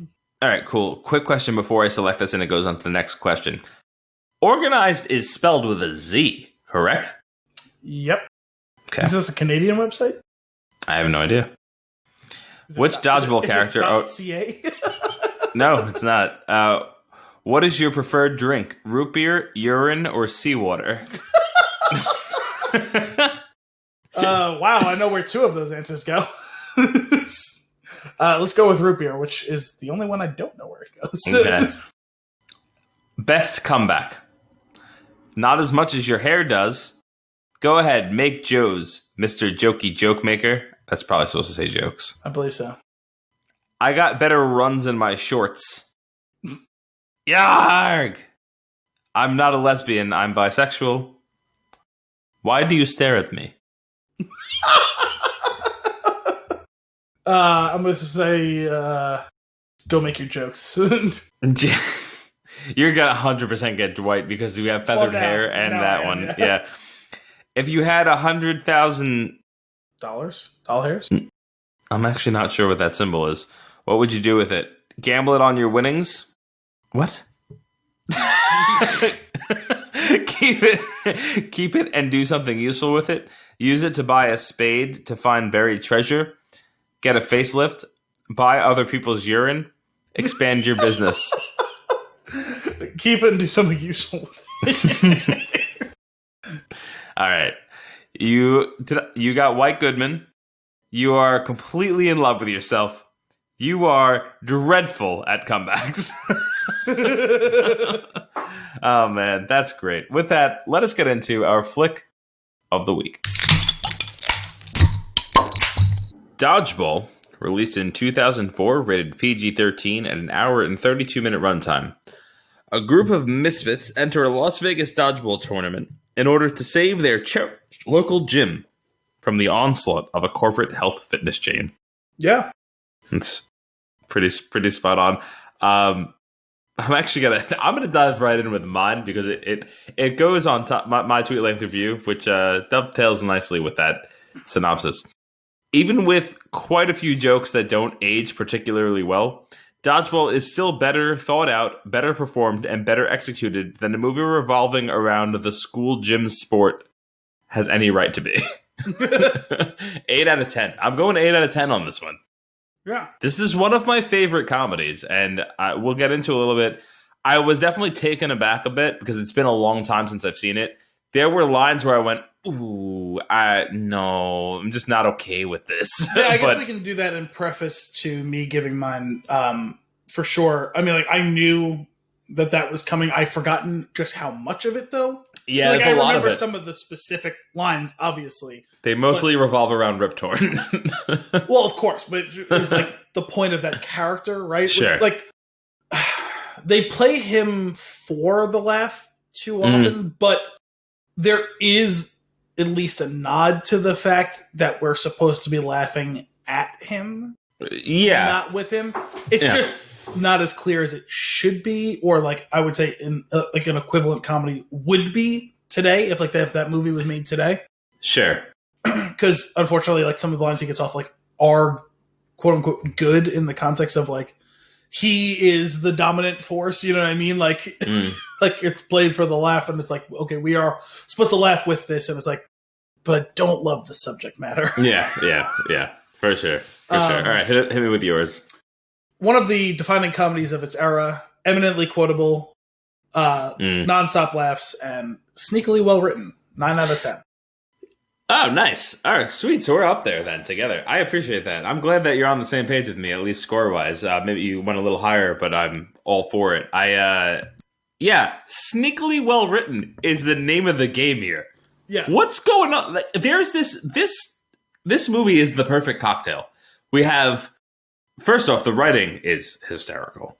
The jokes, the scenarios that are created are already really funny, and then you added this cast of characters that have enough of their own flair and their own style that drive it home.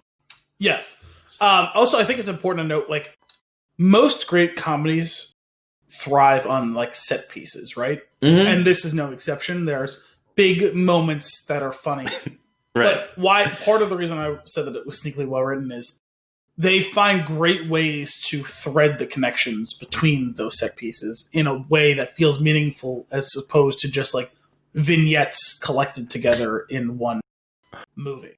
Right, which is funny because that's what a lot of the like that style, like this style comedy where it's over the top. I feel like the genre is over the top comedy. Like that's what we're watching. It definitely suffers from this scene that is funny like this and this scene that is funny like that. But yeah, it's hard to have it tied together so nicely.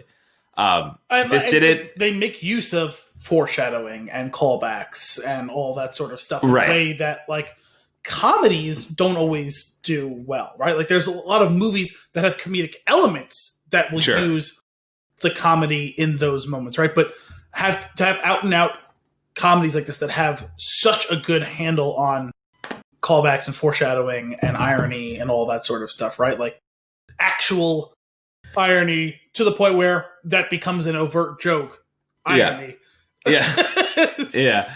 No, it's really true. It's definitely this is one of those movies that it's I do feel like with their subject matter, it's lightning in a bottle type stuff, right? Like, don't make a sequel to this. I know that I've heard like rumblings about it in the past. Don't don't. Like, we should learn from Anchorman. Like, we should like things like it doesn't need one. Well, don't do a sequel to this. Don't do a sequel to Wedding Crashers. No. Take the cast. Do an ensemble like that somewhere else. Sure, not a sequel. It's such a shame. If ever one of these movies could have been ripe for a sequel, it was Anchorman, and it was such a trash heap. Like there could be more stories to write in that world, right? With those characters, these do not have more stories to write. Not good ones, at least. No, no. Wedding Crashers, no. Although the Will Ferrell quote about how if we're gonna do it as a straight up court legal proceeding of like going through the divorces and stuff like that. Great idea. Wouldn't be a comedy though. It would be a sequel, not a comedy. right.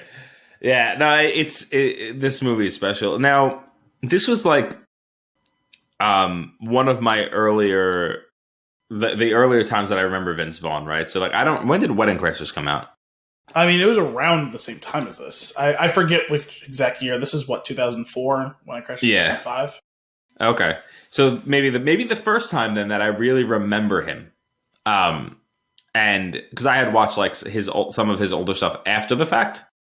It's funny because the first thing, both chronologically as far as the movies coming out and also in my life, the first thing I ever saw him in was The Lost World Jurassic Park. When I saw this movie, I had no memory of him being in that. True. That is a good point. So and at the time, because was Old School 2003 or was that a little later?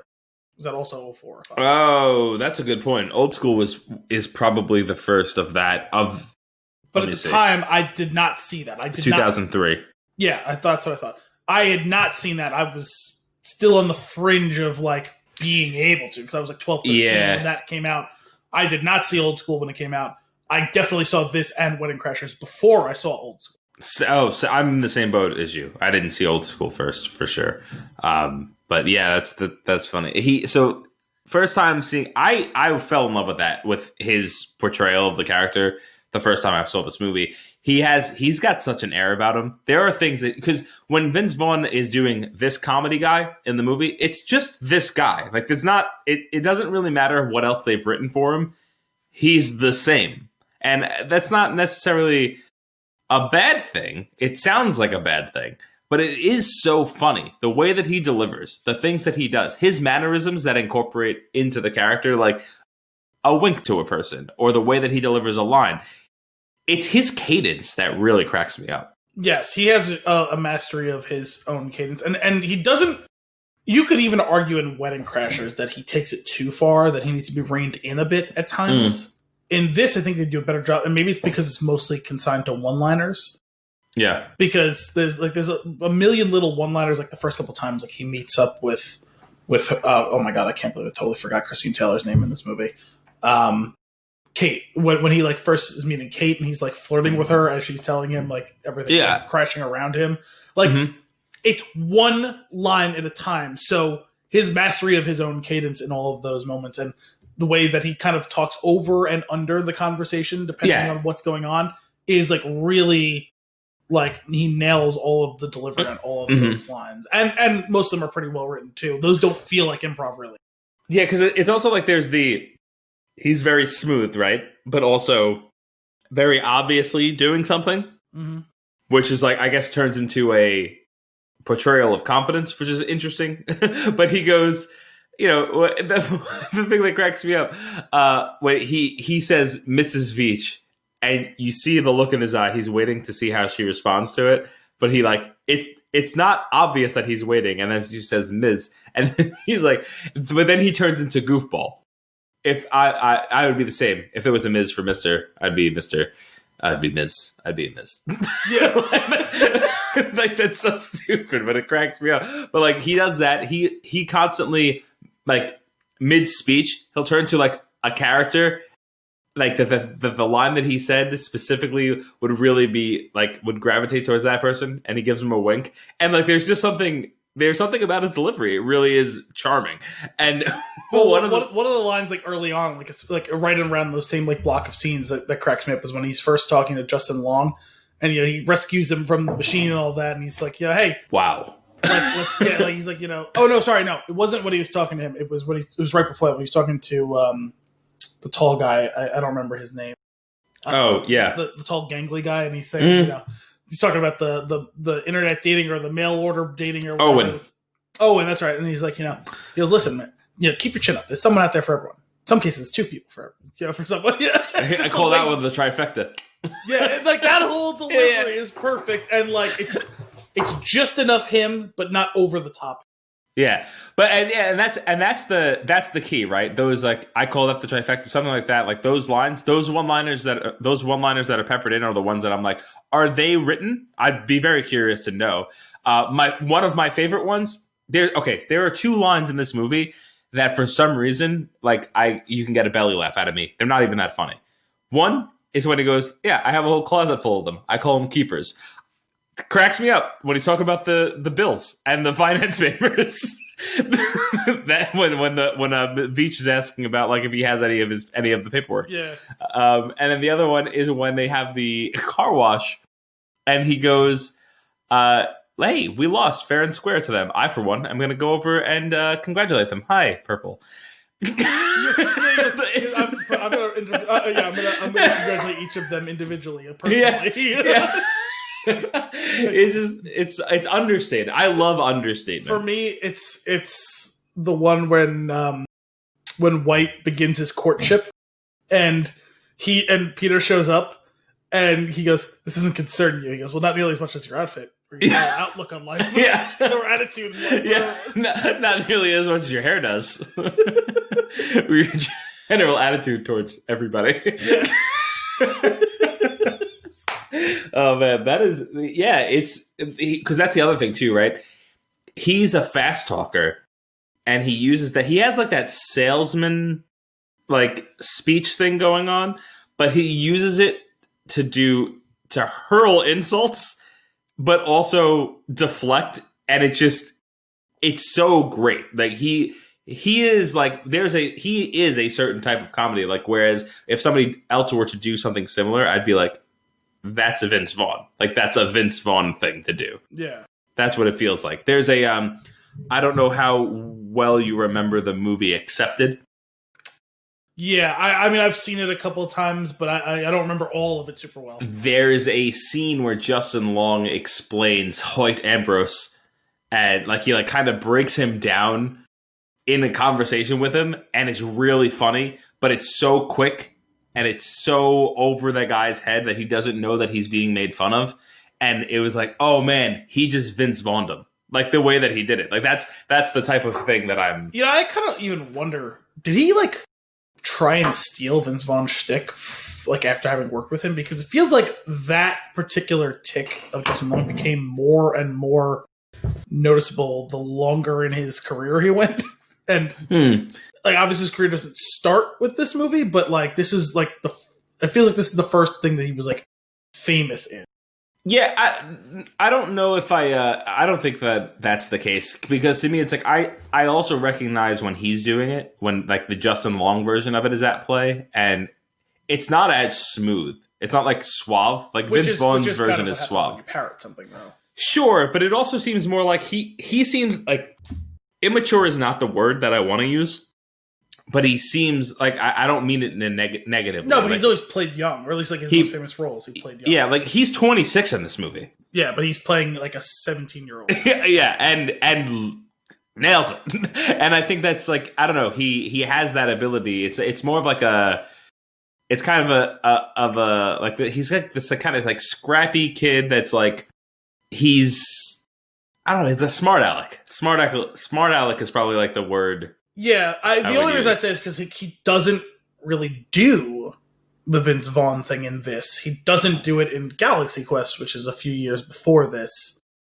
But he is also decidedly playing a very, like, timid, like, geeky, like introverted, scared of everything character. Sure, I'm just saying that he doesn't do it in this in Galaxy Quest, and he does do it in Accepted and Live Free or Die Hard, which come after this. Sure, but I feel like those characters are, whether or not this is just a reflection of the performance, those characters seem to be written that way, whereas these previous characters are written another way, though.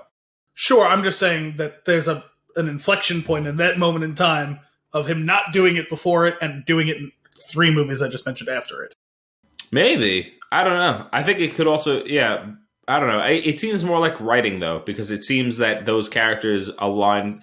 Maybe it's that he plays off the people that he's with really well. Yeah. Because if you think about Galaxy Quest, he is playing with the group of hyper nerdy kids, right? Sure. I'm just saying it's a tick that he doesn't have in those 2 movies. Sure.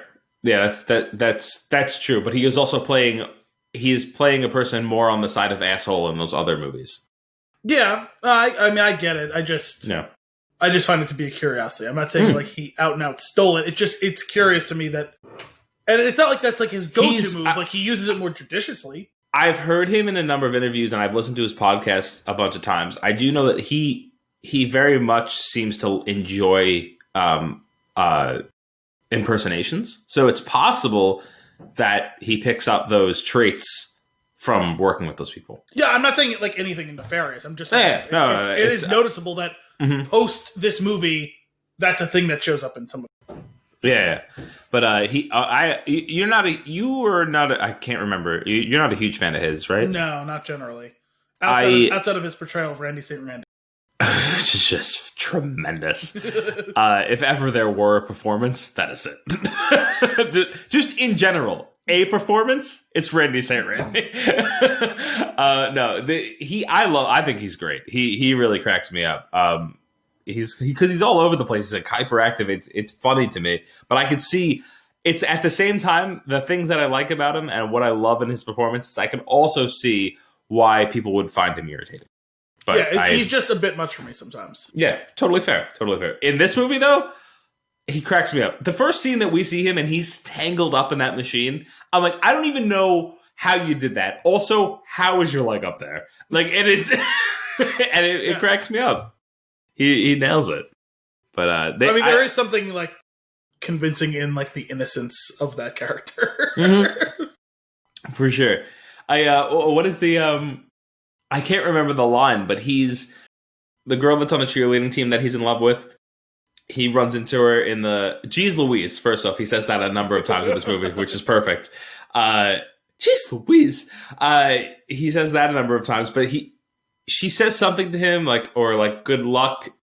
And he's like, good luck to you on your 2 in the roller coaster. It's not like he's tripping over his words. And I love that stuff too. I think those are really funny lines because I feel like that's such a thing that will happen to you in real life that I feel like if you had to do it in a movie for a line like that, where there was multiple takes, most likely, and it's written, it's hard to capture that essence of how awkward and real that can be. And I feel like he nails that. Yeah. Which is pretty good. Speaking of characters, there is not a duplicate in the group. Everybody holds their own, and they all have their own ridiculous shtick. Yes. The one character that he's just a mystery to me is Dwight. We definitely really never know who he is as like a person, like who he's outside of, like he's an employee of the gym. Right. Right. A part of the team. So, like he's kind of Peter's friend. Like. Yep. So there's that. Right. You would assume they have some past relationship, right? Yeah. I mean, it seems like they've known each other like as like more than coworkers, though not like best friends per se, like for quite some time. Yeah. So like when we're introduced to him, he's wearing, sweatband. We're like, this is basically, we're just showing you that he works at the gym. He wears the sweatband. He's like, he's got the shirt. He's in the office, towels or whatever. Yeah, exactly. But then, like, by the time we get into Vegas, and he's got that like really fancy, like he's got like a style, right? Like this hat, because we've only seen him in work clothes, and I almost feel like that halfway through the movie, he's like, hey, I haven't had to wear regular clothes yet. Let's do something fun with me. Yeah, because like to that point, yeah, it's all work clothes or like the uniform for playing dodge. He could fall off the roller coaster and break every bone in his body. Happens. My cousin Ray Ray, boop, dead. Great line. Another great line. Cracks me up. He was also, this guy was in Silicon Valley. If you ever got to see that show, he plays a funny character in there as well. I didn't realize he was in anything else. Oh. And then, of course, you can't forget Gordon. Oh my God, Steven Root's so great. Now, specifically revolving around him, here's where the world building in the movie starts. In a movie that requires no world building, they did it. Except for the specifics of the world of Obscure Sports Quarterly. But, right, like, Obscure Sports Quarterly, the Ocho, where he watches it. Did you catch the game last night? Can I say yes to you? Amateur curling championships on ESPN 8. He's so ridiculous. Also, one of his greatest. Gordon, where do you find out about these things? OSQ, Obscure Sports Quarterly. Yeah, and he's got the magazine in his hand. I think one of the greatest things about him is the. So, like I said, each character has like their thing, right? There's something very specific. He does the trail off speech to end a scene like no other. Well, I think his best trail off is, how is the whole mail order wife thing going? Really great. As he's waving at her with this awkward like grimace and she just does the L. Yeah. Alpha, buddy. And that's where we also get that's like the second or third glimpse that we get of his name's Peter, right? Yeah. He's like very protective of people. Just feel happy, be fine, whatever that's cool. Yeah, because Dwight's like, I don't think he's like, no, I think it's just really it's a special. L doesn't say for it's fine. Yeah. Oh my God, that just reminded me. I know you don't get commercials anymore. Hell for love. There's this commercial. Is it for Progressive or something? I forget what it's for. I think it's an insurance one, and it's people are turning into their parents. Okay. And there's a guy who's coaching these people on how to not be just like their parents, and you just doing the thing. No, it's fine. It reminded me. So like, it starts off with like they're like walking through like it looks like they're walking through some sort of like either like Home Depot or Costco or something like that, right? And they're walking in a group, and there's this woman, and she's talking really loud into her cell phone on speakerphone, and he's like, "So everyone, you see how she's using the speakerphone in public? Let's not do that, you know." And it's and they go to there's this guy like who's like looking at something, and this guy's coming over to like give him advice and anything. He comes over and he goes, "Did he ask for your advice?" And he goes, "No." He goes, "Okay, let's get it." And so then there's one. He's standing between these two guys, and he's like flipping through one of those like home improvement magazines or whatever, like that's in the thing. And the two of them are looking at this guy who walks past them with like dyed blue hair, right? And he goes, he's looking down at the magazine, and the other two are like grimacing and like they're holding, like they're like look super tense, and they're like their eyes are darting around, and he's just looking down at the thing. He goes, "We all see it. We all see it. You don't have to say anything. We all see it. We all see it. We all see it." And then they're both like, blue. Oh my God. And like he reminds me of that. Where it's like, yes. It's fine. It's totally fine. We all see it. And another character who is my maybe low key favorite character in the movie is Owen. We talked about him briefly before. And if only for the two specific scenes that really, again, I brought up a couple of other ones that just crack me up that are not even that funny. It's just for whatever reason in the moment they make me giddy. Here's another two scenes. One, when they are in the office trying to figure out how much they have to make, how much they need, right? $50,000. Why don't we pay it in Canadian dollars? And well, actually, Canadian dollars, it'd be more. It'd be $70,000. Where are we going to come up with $120,000? No, Owen, you don't add them together. And Dwight, or was it Dwight saying that Milton? His name's not Milton. That's his Office Space character. Gordon. Owen, no, what is it? Gordon. Gordon, thank you. He puts his hand on his chest and he looks at Dwight and he just shakes his head no. Just like don't even. Don't engage. And then at the end with the isn't it what is it? I don't even remember what the values are, but he was just like 100. Was it 50,000? Oh yeah, he took $100,000 and bet it 50-1 odds. He goes, anyone know 50 times 100,000? He goes, $50,000. Yeah. $5 million. I think the best part about that is, and this is the low key part of that entire run of math jokes that really cracks me up, is the Canadian money joke and the math at the end of the movie are completely wrong. Yet when he adds the two numbers together, it's right. Oh yeah. And whether that's intentional or not, that cracks me up too. I mean, whenever I think of him, I always think of, wait, we've got a pirate on our team? Yeah. Oh my God. That's another great one. And then when he says, when he comes back and he's not a pirate and he's like, oh, look, it's Steve the pirate. The look on Dwight's face. Oh my God. It's like someone stabbed him in the heart. Perfect. It's absolutely perfect. Also, I will never get over it. For some reason, he is by far the funniest of all of them in the leather costumes. Oh, because he's got the thing in his mouth. Well, it's because he has like the bit in his mouth, like the horse like bridle thing in his mouth, and it's just how gangly and awkward he is. And like in person, he's like purposely doing like a knock knee thing where he's like looks like he's about to like a stiff breeze would blow him over. Yeah. Did we do Grandma's Boy on here? No. Have you ever seen it? Yes, yeah, I know. He's he's doing the Matrix. JP, yeah, we should definitely do that. I haven't seen that movie in a long time. Yeah, adios, turd nuggets. Oh my goodness, this movie cracks me up. My face. Yeah, what? Please. He's fantastic. He's also an Avatar. That's right. That is right. Shocking. Speaking of understatements, the understated lines, right? One of my favorite ones. Another one. White. I'm white. WHIT.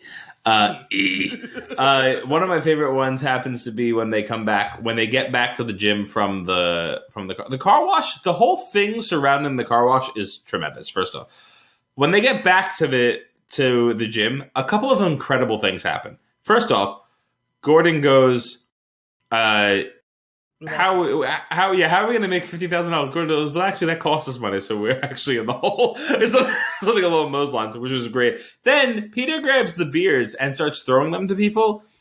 First two people catch it, and then it's just off the rails from there.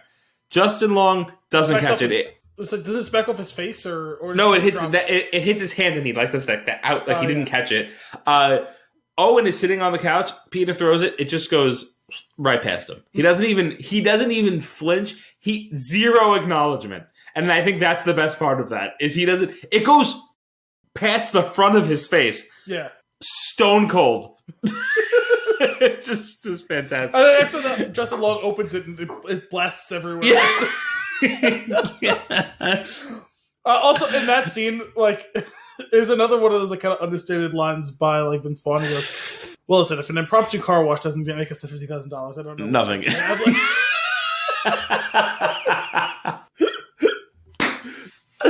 Oh, it's so silly. So, a character that I feel like I've personally, I don't know how about you, how you feel about this. I've been intentionally not touching on Michelle. Blazer? Oh, yeah. Actually, yes. Speaking of Michelle, I always knew that he said that's what he called him. That was his name.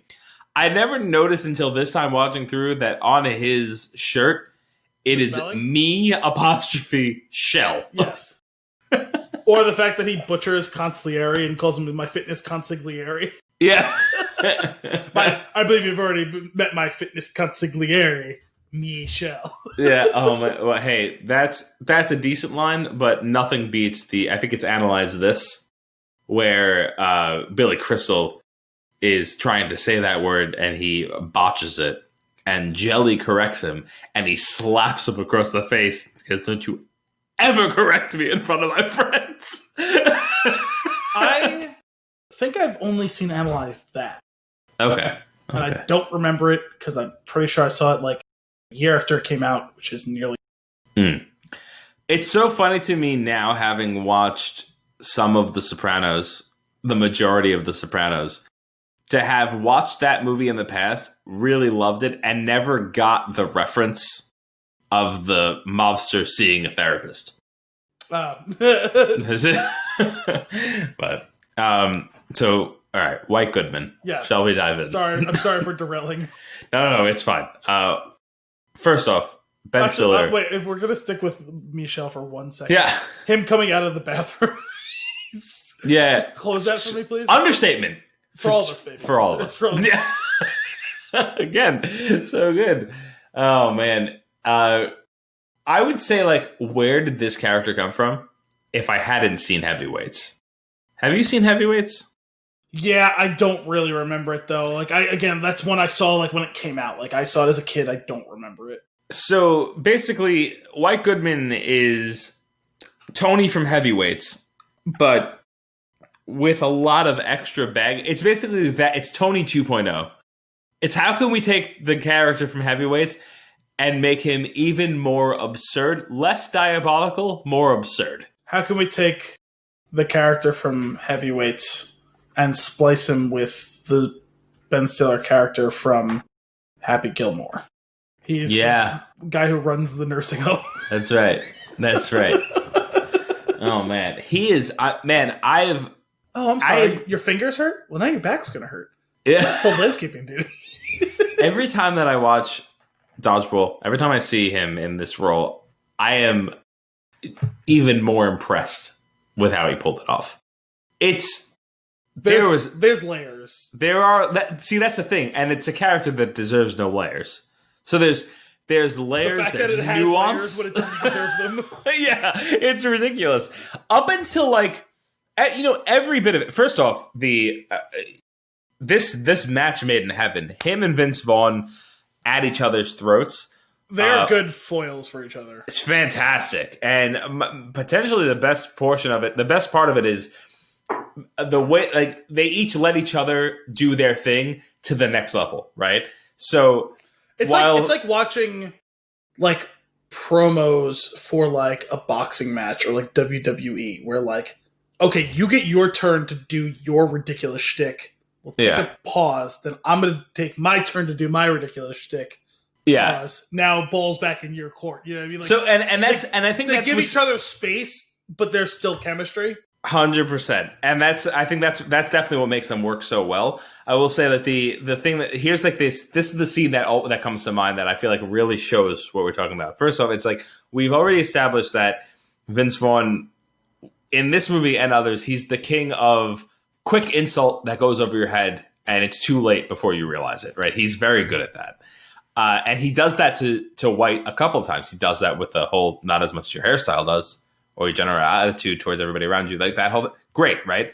But when they're in the bar and he comes in and White's doing his whole, he's repeating everything that Vince Vaughn is saying.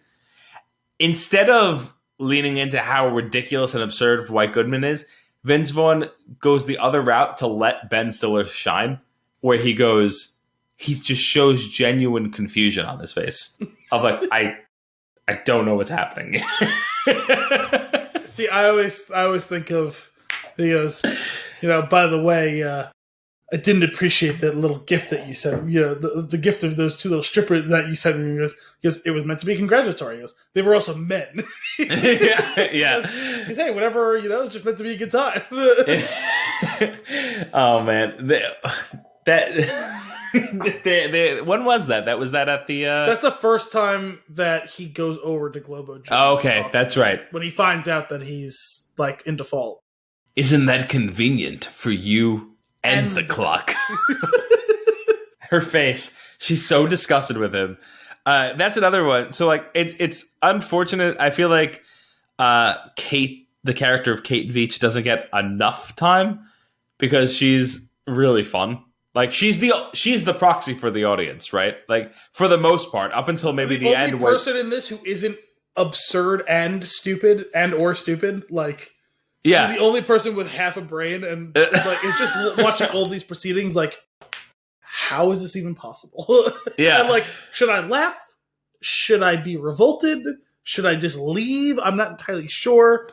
Maybe I'll gag and throw up in my mouth. That's a great line too. That's probably like that one, maybe the early instance of that line, right? I think we should. I just threw up in my mouth a little bit. That's so good. I think we should date. How about him running down the stairs reading the dictionary, and she's like, "Are you reading the dictionary?" You caught me. Oh man, that's a painting of me grabbing grabbing the bull by the horns. Literally, I literally did that. Yeah, it's a metaphor. The whole shackles. Yes, I don't have to be shackled by whatever. Unless you're doing that. Unless you're doing that. I have some upstairs. Not really, but maybe. But I got him. The other thing about his character that cracks me up is... What's he going to do with that pizza? Oh my god. He did it. Also, what exactly? Michelle's reaction was great. What exactly was he going to do to that pizza? Warm himself. What was he going to accomplish with that pizza? Warmth. Do you think he needed warmth? He's in the gym. He's always sweaty. Does he need warmth? Yeah. All right. Here's another thing about that gym. How is he going to fuck that pizza? Because clearly he's going to fuck that pizza. How? Explain to me the mechanics. The donut and I understood. Explain to me the mechanics. Yeah, I don't know. A fucking that slice of pizza. Fold it. Is it just gonna be a cupping motion? Is that what's but in that absurd gym. Oh God, sir. Yeah. when he's on the screen and he's pointing and talking to people like and kind of humiliating them. It's pretty great. Well, some of them, because some of them he's not. Yeah, he's like, yeah, great set. Great set, Trevor. You called that. What is he? I don't even remember what he said. Squat. Yeah. Oh man, it's too much. All right. Also, what a sociopath. Yeah, great job. Add 3 pounds to the women's scales. Before you go home, yeah. The also the penis pump, or the which is like so obviously inflated air. Right. Like no man in the world creates a bulge like that specifically with his junk. Right. Because it's protruding out of the underwear in the way that a cup does. Like, right. I can't even, I lack the words to describe the specifics of that. I can just simply say that no human man has ever created that exact look, no matter how big or small his junk is. Right. It's never looked like that. No. It's ridiculous. Also, the defeat when he deflates it, fantastic. Yes, that one worked on multiple layers. Yeah, it sure did. It sure did. Did you, by any chance, were you watching the PG-13 version or the unrated version of this movie? I don't recall. I wasn't certain until I was like somewhat into the movie and a couple of jokes flew by. I was like, okay, this is not the PG-13 version. I think mine was probably the PG-13 one. I was struggling to find to watch it for a while. I think I found it ultimately on like Cinemax or Showtime or something like that. Gotcha. Okay. But I know there's an unrated version. I know I've seen it, but probably only once, so I don't recall what's in it or not in it. I do think that's funny, that concept of the PG-13 and unrated version of movies. Yeah. It's funny. Forgetting Sarah Marshall did that as well. That's one of the few that I actually remember, like, the differences. Yeah, for sure. The unrated version of the movie is far superior. Sure. Well, that's also that's the one that has the whole yoga scene, right? Yes. Yeah. Doing a handstand, motherfucker. Oh man. Is that Sarah Marshall? I wish I wasn't wearing this fucking shirt.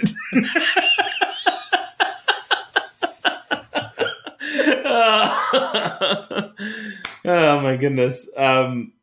I could do an entire other episode on that movie again. That's how much I love that movie. But getting back to this one. So we get we meet Patches Overland, which that's another thing. We talked about backstory. This whole like World War II info high school video thing of Dodgeball. Let's just take a break from using that premium, high-quality, lead-based paint. Right. What is happening there? And on the topic of Patches O'Houlihan, not to jump too far ahead, but at the end, when Peter's holding the scarf and the vision of him is in it, and yeah, the scarf is disgusting. The vision of Patches O'Houlihan's face, and he's talking to him, and he signs off with, bye-bye. Yeah, I love that. Yeah, the wave. Yeah. Bye-bye. That's great. That's ridiculous. Also, I love that Hank Azaria grows up to be Rip Torn. Oh, 100%. How great 100%. is Hank Azaria? He's fantastic. And I would like to... He's become a friend of the Dan Le Batard show. Mm. But not him so much as literally Jim Brockmire. And they've, the show Brockmire, like that character. Okay. As Brockmire, he has hosted entire shows with them in studio.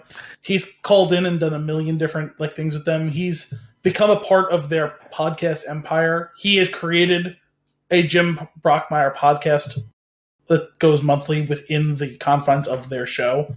Awesome. He's ridiculous. That's fantastic. He's just ridiculous. I would like to point out that his character growing up into being Rip Torn leads us into a segment of the show that we have not been able to actually touch on in a few episodes.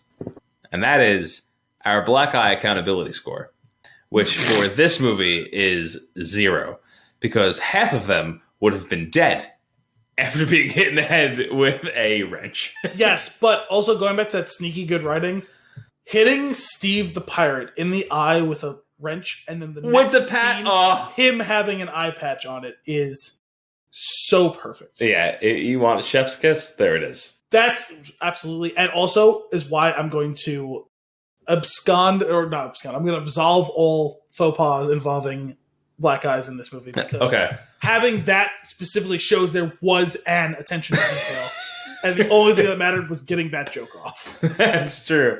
That is true. Although they did show some people icing themselves later on. You know what I mean? Like on spots. What's his name? Dwight gets right in the top of the skull. Yeah. And then he's icing the top of his head. That's, oh my god. Some of the way that they hit, it's not even, there's a number of reasons why each wrench that hits somebody makes you have a physical reaction. Well, for one, it's the sound effect. With the sound effect, absolutely. Justin Long's body flailing is number 2. His performance during that, when the first one hits him and he's just writhing in pain, and it's it's part Family Guy joke, part Will Ferrell in Austin Powers. Yeah. Oh god, I'm very badly burned. Oh my goodness. And then, also the other people not really having that much of a problem with it. Yeah, there's an initial, oh! And then it's just okay, that's over now, even though he's still whimpering right behind the... Yeah. Oh my god, it's so stupid. Potentially my favorite scene with Rip Torn is unfortunately not about him, but when he gets crushed by the giant sign. The 2 tons of irony. 2 tons of irony. That's the line. That's what really cracks me up. I don't think they make I'm sorry your dodgeball coach got crushed by 2 tons of irony Hallmark card. Yeah. Ooh. You know what? With good. Patches on our hand, I think we got it. Oh yeah. Yeah. As long as we got Patches, I think we got this under control. That was that's the thing, right? You were talking about set pieces before. That's a set piece joke. That's all it is. It's it's a skit. It's a set piece that was set up by connective tissue, right? And that's what I was getting at. There's both setups, there's callbacks, there's there's the setup. Admittedly, I don't love the whole premise being a joke about her being a lesbian, but how many they keep driving home the fact that she's lesbian, and then boom, there she is making out with a woman. If we're going to absolve them of the homophobia involved with that being the joke, teasing that throughout to ultimately then pay it off and then invert it and flip it, and it's no, you guys still don't quite have it right. And it's somehow that's the twist. Isn't that she's a lesbian after all that? It's that, oh, guess what? She's not one, Yeah. She's merely bisexual. To which Dwight responds, "Oh, stat." There was there was another one too. They set up like that, not to the same extent. There was another one. I guess this is more callback than anything. Is early on when White's giving like the infomercial about how he lost all of the weight, and I'm not just its number one. I'm not just the CEO. I'm its number. I'm also a member. Yeah, and then he's like, they show a picture of him super fat. And he's like, I've lost however much, and then to put at the end him coming back and becoming super fat again, like that was the only thing that was holding him together. There's a couple other. I won that tournament.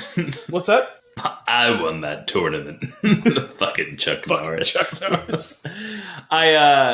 Speaking of that infomercial, I forgot about that. The opening of the movie with the Global Gym infomercial that ends with "We're better than you," and we know it. There's like a whole bunch of lines in that whole sequence too. I can't even remember now, but there was a bunch of little digs like that throughout it. Like that's just the big like flourish at the end of it.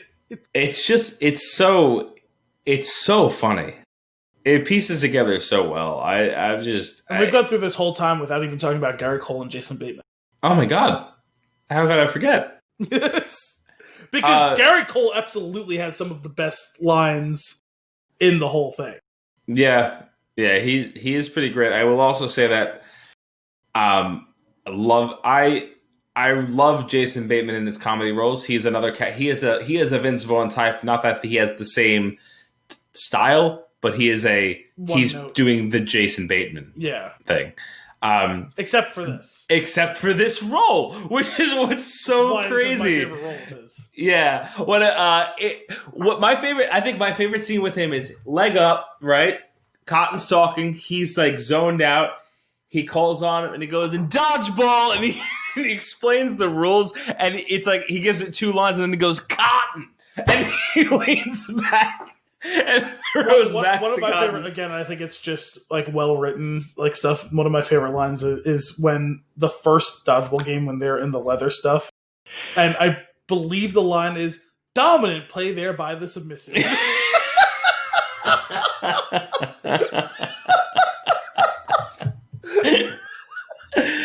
Oh man, he's not going to be able to see. You will not be able to see very well, Cotton. There is one point where he gets to Cotton, where he gets to the character, where Cotton asks him a question, he responds very flippantly, very quickly, and Cotton's just done. It's so good. Speechless. Gary Cole is really funny. Yes. He's a silly dude. We've remarked on that several times. Veep in this. Kent. Good old Kent. There was another... Actually, I meant to write it down. There was a line that he has during one of the play-by-plays or one of the... Like, because he has some of the... He does a great job as, like, the broadcaster that's taking the job too seriously. But the meta joke is that he is poking fun at the whole thing by being extra pompous and like perfect and professional, and like there's some of the stupid line where he does Cinderella story cast asunder, but because like that's so like polished broadcaster, but like you should be laughing at it, not like admiring it and like being awestruck by it. But there's a couple other lines he has that I'm drawing a blank on. There's one in particular that I know I meant to write down, and I just totally fucking whiffed on getting. Let's see if I can pull. I'm looking right now to see if I can. Well, first off, I did come across the. In 23 years of broadcasting, I thought I'd seen it all, folks, but it looks like Peter LaFleur has actually blindfolded himself. Pepper Brooks, he will not be able to see very well, Cotton. That was the line that we were referring to earlier. I know that I love the intro part where he said, "This is bigger than the." What did he say? Like the Super Bowl, something, and World War II all combined together. Yeah, that one. That was another one that I'm not going to read that one out, but that was Cotton McKnight had a line that was a little bit iffy. It was sign of the times situation. In reference to what? Separating the wheat from the chaff. Yes, that one is actually a pretty funny line. I just love that the possibly Canadian part of it. The line underneath that is from Pepper Brooks that just says F and A Cotton, F and A. Yeah, he goes, very well, yeah. Oh, right in the testicles. Ouchtown, population you, bro. There's another one where he goes, I forget the name of like the crew that's like it's like the the one that they're like the hip hop like crew, you know what I mean? Skills that kills. Yeah, skills that kills. And he goes, they seem to be more interesting in dancing than playing dodgeball. Yeah. They better chickadee check themselves before they wreck themselves. Yeah. Looks like it's going to be a 2-on-1 menage a trois of pain. Usually you pay double for that kind of action, Cotton. Yeah, that's another good one between the two of them. And the average Joes beat the German in a shocking upset. I feel shocked. Oh, my goodness. Average Joe's has a tough job facing the Lumberjacks. These woodsmen probably haven't even smelled a woman in 8 months. Yeah. They must masturbate a lot, Cotton. Somehow less subtle than I feel shocked. Yeah, exactly. Let's see what we have here. What's this? When he breaks out the Japanese when they're playing. Yeah. He just breaks out a phrase in Japanese. Well, he says "domo arigato, Mr. Roboto," but there's another line he says too. Something, yeah. Oh my! I know what you're talking about. Is that the one that you're trying to remember? I don't think so, but it was another line that I was just like, "Wow." Let's see. This one's pretty long. Do you believe in unlikelihoods? Average Joe is shocking the dodgeball world and upsetting Globo Gym in the championship match. Pepper Brooks. Unbelievable! Cotton McKnight. Ladies and gentlemen, I have been to the Great Wall of China. I have seen the pyramids of Egypt. I've even witnessed a grown man satisfy a camel. But never in all my years as a sportscaster have I witnessed something as improbable, as impossible as what we've witnessed here today. No, that's good too. I want to say it was one of either the little bit of banter during one of the matches, or it was during one of those like intros, or like, you know what I mean, like highlight reel type. Like it was one of those things, I think. I'll keep looking, but the last one that they have so far before a big break of them is let me tell you, a double fault final play elimination hasn't occurred since that Helsinki episode of 1919, and I think we all remember how that turned out. Yeah, which that always cracked me up. I was like, who the fuck knows about 100 years ago in fucking Sweden or Norway or wherever the fuck Helsinki is? Yeah. Oh my goodness. Yeah, it is fun. We get thrown back to them a bunch of times, and it's just really silly. I do enjoy when they have the dodgeball dancers and some good clean old fashioned family fun. Yep, for sure. Oh man, it's God, those two characters, like there's an unnecessary number of cameos. Yeah, and they're all perfect. And a couple of them in quick succession of having William Shatner and Chuck Norris. Yeah, well, yeah, and even the two of them. Well, sure, it's all around. Because they had like a recurring role throughout like a whole section of the. Like, I don't view it as the same. You know what I mean? That's fair. Fair. Lance Armstrong, gratuitous, but yet also pretty incredible. Oh my god, that line! What is his line? He goes. I was feeling pretty down when I was diagnosed with brain, testicular, and some other sort of cancer all at the same time. Yeah. It's like brain, lung, and testicular cancer all at the same time. He goes, but I'm sure whatever you're dying from must be pretty terrible to make you quit. He goes, but I got back on the bike and won the Tour de France 5 times in a row. And then he goes, if what are you dying from? Right. Yeah, now, it feels a bit like shame. Bit like shame. He says. He says something great. He's like, but if nobody gave up on anything, they'd never have anything to regret for the rest of their lives. Don't worry, I'm sure this won't haunt you for the rest of your life. It looks like the clock is about to strike midnight on this Cinderella story, turning average Joe's into the proverbial pumpkin. I sure do like pumpkins, Cotton. About Las Vegas, maybe? Maybe, I don't know. Cotton McKnight, Las Vegas, a city built of hot sand, broken dreams, and $5 lobster. A city where you can get a happy ending if you pay a little extra. a city home to sporting events greater than the World Cup, World Series, and World War II combined. That's a great like intro line. I can't recall what it was. I just remember there was one particular line where I was like, man, that's a good line, and I don't think it was one of these. I don't know. Maybe it might have been one of them. He has like so many lines like there's because like they all seem to fit in. Like the best ones are like little digs out of nowhere, like the banter, like the 1-2 punch of him and Pepper. Well, this one that I just scrolled to, really, this one got me when I was watching it the other day. We haven't seen Average Joe's yet. They haven't made it to the court. It could be a psychological ploy or something worse. Pepper Brooks. They're definitely not on the court, Cotton. Their absence is noticeable. Bold strategy, Cotton. Let's see how it pays off. Yeah. But that was in relation to forfeiting, right? Yes. Oh my God. It's so good. It's so good. Can we talk about that final scene, the sudden death match with the music from The Matrix? That was the Matrix music. It is the Matrix music. Well, it's been a while since I'd seen the scene, and I was like, "This is familiar," and like I just kind of forgot to like check back up with it. But, like this is, I guess it makes sense for the time, right? Like, it was a few, for sure. But like, it's like it is the music though when it's happening. Yes. Which I think was great. This one, I was scrolling through the lines, as you know, and this one just caught my eye because I ended up cracking up because of Kim during this one. But White goes, "You're going down like a sweet muffin," and Kim goes, "Did he just say sweet muffin?" Oh man, White has a lot of great lines, as we know. Last I heard, my gym makes money. Yours doesn't. My gym's worth over $4 million. Your gym isn't worth $4 million. I have shareholders. You haven't even got cup holders.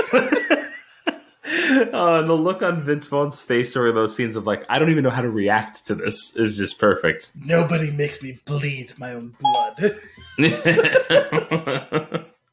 The way that Kate slams his face into the wall in that scene prior to that is awesome.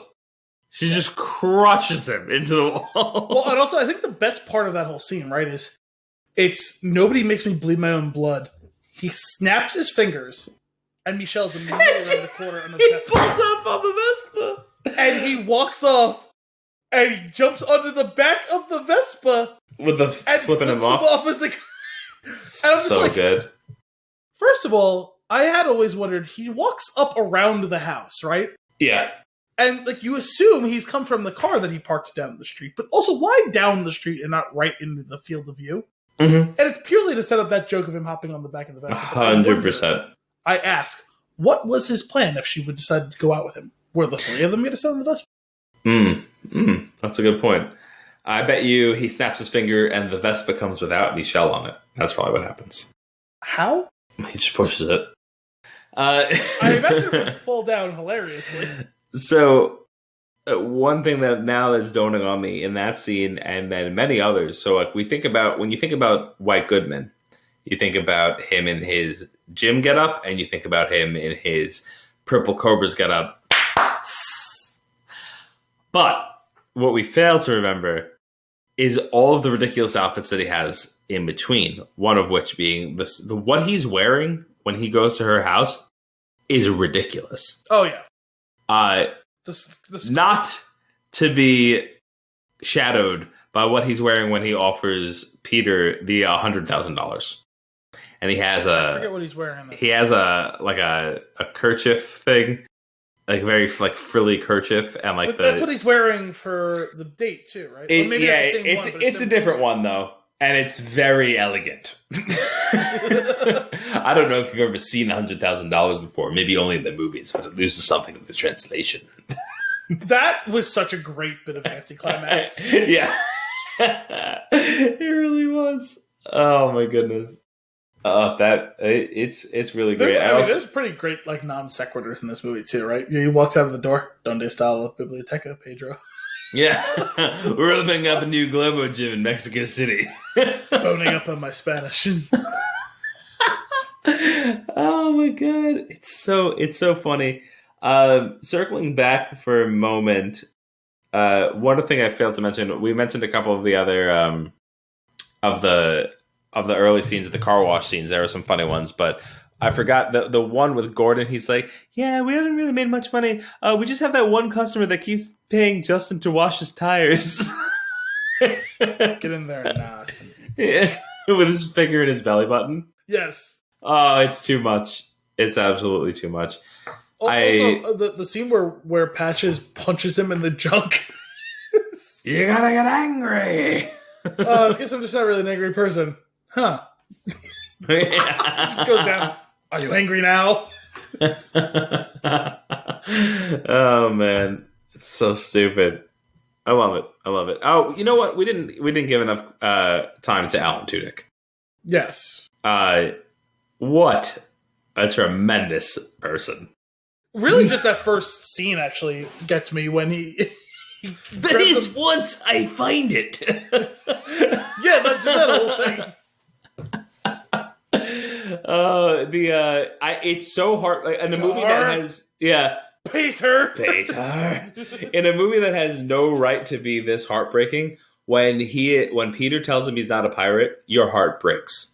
Yeah, breaks. And then when he has the shake thrown at him, oh, it's horrible. Get out of here, freak. Yeah, go back to Treasure Island. Yeah, that's right. Oh my goodness, horrible. Can't stand it. Can't. It was very Zoolander walking out of the bar saying, "Who am I?" vibes. Yeah. God? Hi! He's great. He's such a good voice actor, too. He's just... Yes. Oh, man, he cracks me up. I just want to see him in so many more things. Oh, yeah, for sure. For sure. Oh, man, I love it. I love this movie. It's so silly. It's... like I said, there are things that don't hold up for sure. It's worth looking past, because there is something there. It's weird. Like, there's a type of movie. This is one of them where it's just like we've talked about this before, where like it embodies the era. Like this is the early 2000s comedy. Is this movie, and you don't get that movie anymore. No. And I don't really know why. Money. Is it money? Yes. There's been a lot of think pieces written about that over the last few years. I know The Ringer has tackled it. The mid-budget comedy doesn't exist anymore. Okay. It either costs $2 to make, or it's a sitcom on television. Well, more likely on a streaming service, but still. Sure. There's no like mid-budget. Well, there's no mid-budget movies. Period. There's no mid to big budget comedies. Like, it just doesn't. Like, they don't make them anymore because there's no. Basically, the way that Hollywood has gone is it's either make a crazy expensive movie that's going to make a crazy amount of money because it will draw a ton of attention, even if the profit margin isn't there, or make a movie that costs you $100,000 to make and can make $10 million in like profit. You know what I mean? Yeah. There's no such thing as this is the $20 million movie that makes $35 million. Yeah, that's annoying. Because there was a lot of gold that came out of this stuff. But I mean, that whole era of like the frat pack like movies of like, you know, this and Old School and Wedding Crashers and Anchorman and all of those things, all the Apatow and McKay stuff, all the Wilson, Vaughn, Stiller, Farrell stuff, like those. Yeah. It was like they dominated movies from the early 2000s to around 2010 or so, right? And it's like that whole like decade run there. How many laughs were in there, right? Yeah, no, it's true. I will say, like, you know, I think about that now and I'm like, oh, I wish they would still make that. But there will be a time again where like a wave of something, whether it's something like that or something fresh that has that same, maybe not that same, but a close enough feel of excitement and entertainment and like funny that really, honestly, I'm all about the stuff that makes me like really belly laugh. Like when there's a scene that when it hits me the first time and I can't stop laughing, you don't get that a lot. I understand that you're not going to get that all the time, right? Like honestly, that's probably what makes it, is when something is that funny. It took a while to hit there, but like every couple of years, I got one through these things, and it's like I'm looking for that again. I feel like it's been a minute. Yeah, no, it has. It's well, that's what I said. It's basically moved to television, right? It's your Parks and Rec, it's your Schitt's Creek. It's sure. Oh, I mean, it did move from that group and that style to like the Rogan era of things. And which also, again, it was hysterical. The thing is, you don't realize you're in those things when you're in them until they're over. Yeah. Right. And right now it's semi over. I think Andy Samberg is probably the closest thing I've gotten to that. Like Palm Springs, I thought was hysterical. Yeah, but that feels like an oasis in a desert of like. Agreed. It's because it was very much a one-off, and almost so much so that it felt out of place. Well, even that though, sure, it's a low mid-budget movie, but it's a streaming. That's true. That's a good point. Even if I did see it in theaters the first time, rest in peace. I miss the theater, man. I know I went once in this madness, but it still feels weird. Looking forward to get back to it one day. It's been 8 months since I've been in a theater, slightly more maybe. I can't wait to go every week. It's because it's going to happen. I've got some time to make up. But do you have any other notes on this film? No, I think we just about covered it. Well, then that's all for this week's episode of Flix and the Six. We hope you enjoyed it. As always, if you have a movie for us to review or nuggets for us to discuss, you can send those requests to flixandthesix@thespintune.com or tweet us at thespintune. Tune in next week for more movie and beer goodness. Until then, I'm Anthony Costanzo. I'm Al Bielsa. Thanks for coming out.